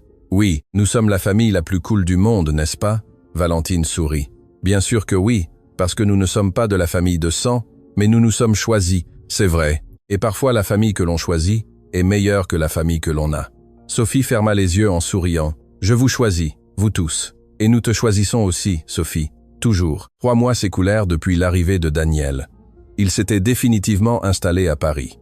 Il avait ouvert une entreprise de traiteur avec Mathieu. Les deux travaillaient ensemble, créant des menus et gérant des événements. La connexion entre eux était naturelle, comme si les 29 années de séparation n'avaient jamais existé. Sophie allait mieux, beaucoup mieux. Elle était retournée à l'école, s'était fait des amis. Elle avait encore de mauvais jours, mais ils étaient rares. Et Valentine avait trouvé sa place dans le monde, mais il y avait encore quelque chose d'irrésolu entre elle et Mathieu. Ils étaient proches, très proches. Ils conversaient pendant des heures, riaient ensemble, s'occupaient de Sophie ensemble, mais ils n'avaient jamais parlé de leurs sentiments, de ce qu'il y avait entre eux. Jusqu'à une nuit, après avoir couché Sophie, Mathieu appela Valentine dans le jardin. « Je voulais te montrer quelque chose. » Quoi? Il la conduisit à l'arrière, où il y avait un nouveau parterre de fleurs de toutes les couleurs. « J'ai planté ça pour toi. Chaque fleur représente quelque chose. Les roses jaunes sont pour l'amitié, les marguerites pour l'innocence et les violettes. » Il fit une pause. « Les violettes sont pour le courage, parce que tu as été la personne la plus courageuse que j'ai jamais rencontrée. » Valentine sentit ses yeux lui piquer. « Je ne suis pas courageuse. Bien sûr que si, tu as traversé tant de choses, tant de souffrances, et tu as continué à être gentille. Tu as continué à croire en les gens. C'est ça le vrai courage. » Elle regarda les fleurs, puis lui. « Pourquoi as-tu fait ça? » « Parce que j'avais besoin de te dire quelque chose, et je ne savais pas comment. Alors j'ai planté un jardin. Mathieu, tu n'as pas à. »« Si, c'est nécessaire. » Il lui prit les mains. « Cela fait 3 mois que tu es revenu. 3 mois que nous reconstruisons tout. Et chaque jour qui passe, je suis plus sûr d'une chose. De quoi? Que je t'aime. Pas comme une amie, pas comme un membre de la famille, mais comme une femme, comme la personne que je veux à mes côtés pour toujours. » Valentine sentit son cœur s'accélérer. « Je sais que c'est tôt. Je sais que nous nous remettons encore, mais je ne peux plus faire semblant de ne pas ressentir cela. Je ne peux plus le contenir. » Il s'approcha d'un pas. « Tu as transformé ma vie. Tu as ramené mon frère. Tu as sauvé ma fille. Tu m'as sauvé moi. Et maintenant, je ne peux pas imaginer un seul jour sans toi. » Elle pleurait déjà. « Je t'aime aussi. J'ai peur de le dire, peur d'être blessée, mais je t'aime. » Mathieu sourit. Ce sourire qu'elle aimait. « Alors, soyons ensemble et affrontons la peur ensemble. Et si ça tourne mal? Et si ça tourne bien? » Elle rit entre 2 larmes. Il s'approcha lentement. Il lui laissa le temps de reculer si elle l'avait voulu, mais elle ne le fit pas. Elle resta là, attendant. Et quand il l'embrassa, ce fut comme si tout prenait enfin un sens. Comme si toute la douleur du passé en valait la peine juste pour arriver à ce moment. Quand ils se séparèrent, ils restèrent là, les fronts collés, respirant à l'unisson. « Je t'aime », murmura-t-il. « Je t'aime aussi. » Du 2e étage, Sophie regardait par la fenêtre, souriante. Elle courut vers la chambre de l'oncle Daniel. Oncle, oncle, mon papa a embrassé Val. Daniel rit. Ça a pris du temps, n'est-ce pas? Ça a pris beaucoup de temps. Les deux regardèrent par la fenêtre. Ils virent le couple dans le jardin, enlacés, riant. « Je crois que maintenant nous sommes une famille complète », dit Daniel. Sophie hocha la tête. Maintenant, oui, 6 mois plus tard, la vie s'était installée dans un rythme agréable. Mathieu et Daniel géraient l'entreprise ensemble. Sophie était heureuse, en bonne santé. Valentine avait commencé à étudier la pédagogie à l'université. Elle a toujours voulu travailler avec des enfants. La procédure contre Justine était terminée. Elle fut condamnée à payer une lourde indemnité et à effectuer des travaux d'intérêt général. Elle perdit son emploi, sa réputation, tout. Mathieu n'en tira aucune satisfaction, seulement le soulagement que tout était fini. Un samedi soir, Mathieu organisa un dîner spécial au restaurant. Juste la famille. Sophie, Daniel, Valentine. Daniel avait aidé à tout préparer. Un menu spécial. Bon vin, musique live. Quand ils arrivèrent, Sophie écarquilla les yeux. « Waouh, tout est si beau, c'est une occasion spéciale », expliqua Mathieu. « Quelle occasion? Tu verras. » Ils dînèrent lentement, savourant chaque plat, conversant, riant. Quand le dessert arriva, Mathieu fit signe aux musiciens. La musique changea, devint plus douce, plus romantique. Daniel se leva. « Viens, Sophie, allons faire un tour dehors. Mais je veux manger le dessert. Tu le mangeras après. Allez, viens. » Il emmena la petite fille dehors, laissant Mathieu et Valentine seuls. Elle le regarda avec méfiance. « Qu'est-ce que tu mijotes ?»« Rien. » Il sourit. « Je voulais juste un moment seul avec toi. » Le dessert arriva. Un parfait petit gâteau au chocolat avec de la glace fondante dessus. Valentine prit la cuillère, coupa le gâteau et resta figée. À l'intérieur se trouvait une bague simple, mais magnifique, en or blanc, avec un petit diamant. Mathieu se leva, s'agenouilla à ses côtés. « Valentine Dubois, tu es entrée dans ma vie comme femme de ménage, mais tu es devenue bien plus que cela. Tu es devenue la mère de Sophie, la sœur de Daniel. Tu es devenue la maîtresse de mon cœur. » Elle pleurait sans pouvoir parler. Je sais que nous avons traversé des moments difficiles. Je sais que je me suis beaucoup trompé, mais tu m'as donné une seconde chance, et je veux passer le reste de ma vie à prouver que je méritais cette chance. Il prit la bague, lui essuya le chocolat. Épouse-moi, non pas comme patron et employé, non pas comme ami, mais comme mari et femme, comme une vraie famille. Valentine le regarda. Elle y vit de l'amour véritable, le genre qu'elle pensait ne jamais trouver. Oui, j'accepte. Il lui mit la bague au doigt, se leva, l'embrassa avec passion. Dehors, Daniel et Sophie étaient cachés derrière la fenêtre. Elle a dit « Oui », cria Sophie. Daniel la prit dans ses bras. Maintenant, nous sommes une famille pour toujours. Ils entrèrent dans le restaurant. Sophie courut vers Valentine. « Tu vas être ma maman. » Valentine serra la petite fille dans ses bras. « Je le suis déjà depuis longtemps, mais maintenant c'est officiel. » Daniel serra son frère dans ses bras. « Félicitations mon frère, tu le mérites. Merci pour tout, d'avoir accepté de faire partie de ça. Tu m'as donné une famille, ça n'a pas de prix. » Les 4 restèrent là, enlacés, riant et pleurant. Madame Dubois, qui était venue au restaurant juste pour voir, pleurait dans un coin. Enfin, ça a pris du temps. Cette nuit-là fut une célébration. Ils appelèrent sœur Marie-Madeleine, lui racontèrent la nouvelle. La nonne pleura de bonheur. « Valentine, ma fille, tu mérites tout le bonheur du monde. Merci sœur pour tout, de m'avoir élevée, de m'avoir appris à être forte. Tu as toujours été forte, tu avais juste besoin de quelqu'un pour le voir. » Quand ils raccrochèrent, Valentine regarda la bague à son doigt. Cela semblait encore irréel. Mathieu s'approcha par derrière, la serra par la taille. « Es-tu repentante ? » « Jamais. » Elle se tourna dans ses bras. « J'ai juste peur de me réveiller et de découvrir que c'est un rêve. Ce n'est pas un rêve. C'est réel, et ce sera pour toujours. Pour toujours. » Il lui embrassa le front. « Je t'aime aussi. » Sophie apparut en courant. « Quand aura lieu le mariage ? Je peux être la petite demoiselle d'honneur. Je peux choisir la robe. » Les deux rirent. « Calme, Sophie, une chose à la fois. Mais je veux aider pour tout. Bien sûr que tu vas aider. » Valentine la prit dans ses bras. « Tu seras la plus belle petite demoiselle d'honneur du monde et l'oncle Daniel sera le parrain. » Daniel fit une pause. « Bien sûr. Qui d'autre pourrait l'être ?» Tous rirent. Là, dans ce restaurant avec de la bonne nourriture et leurs êtres chers, la vie avait enfin un sens. Ce n'avait pas été facile.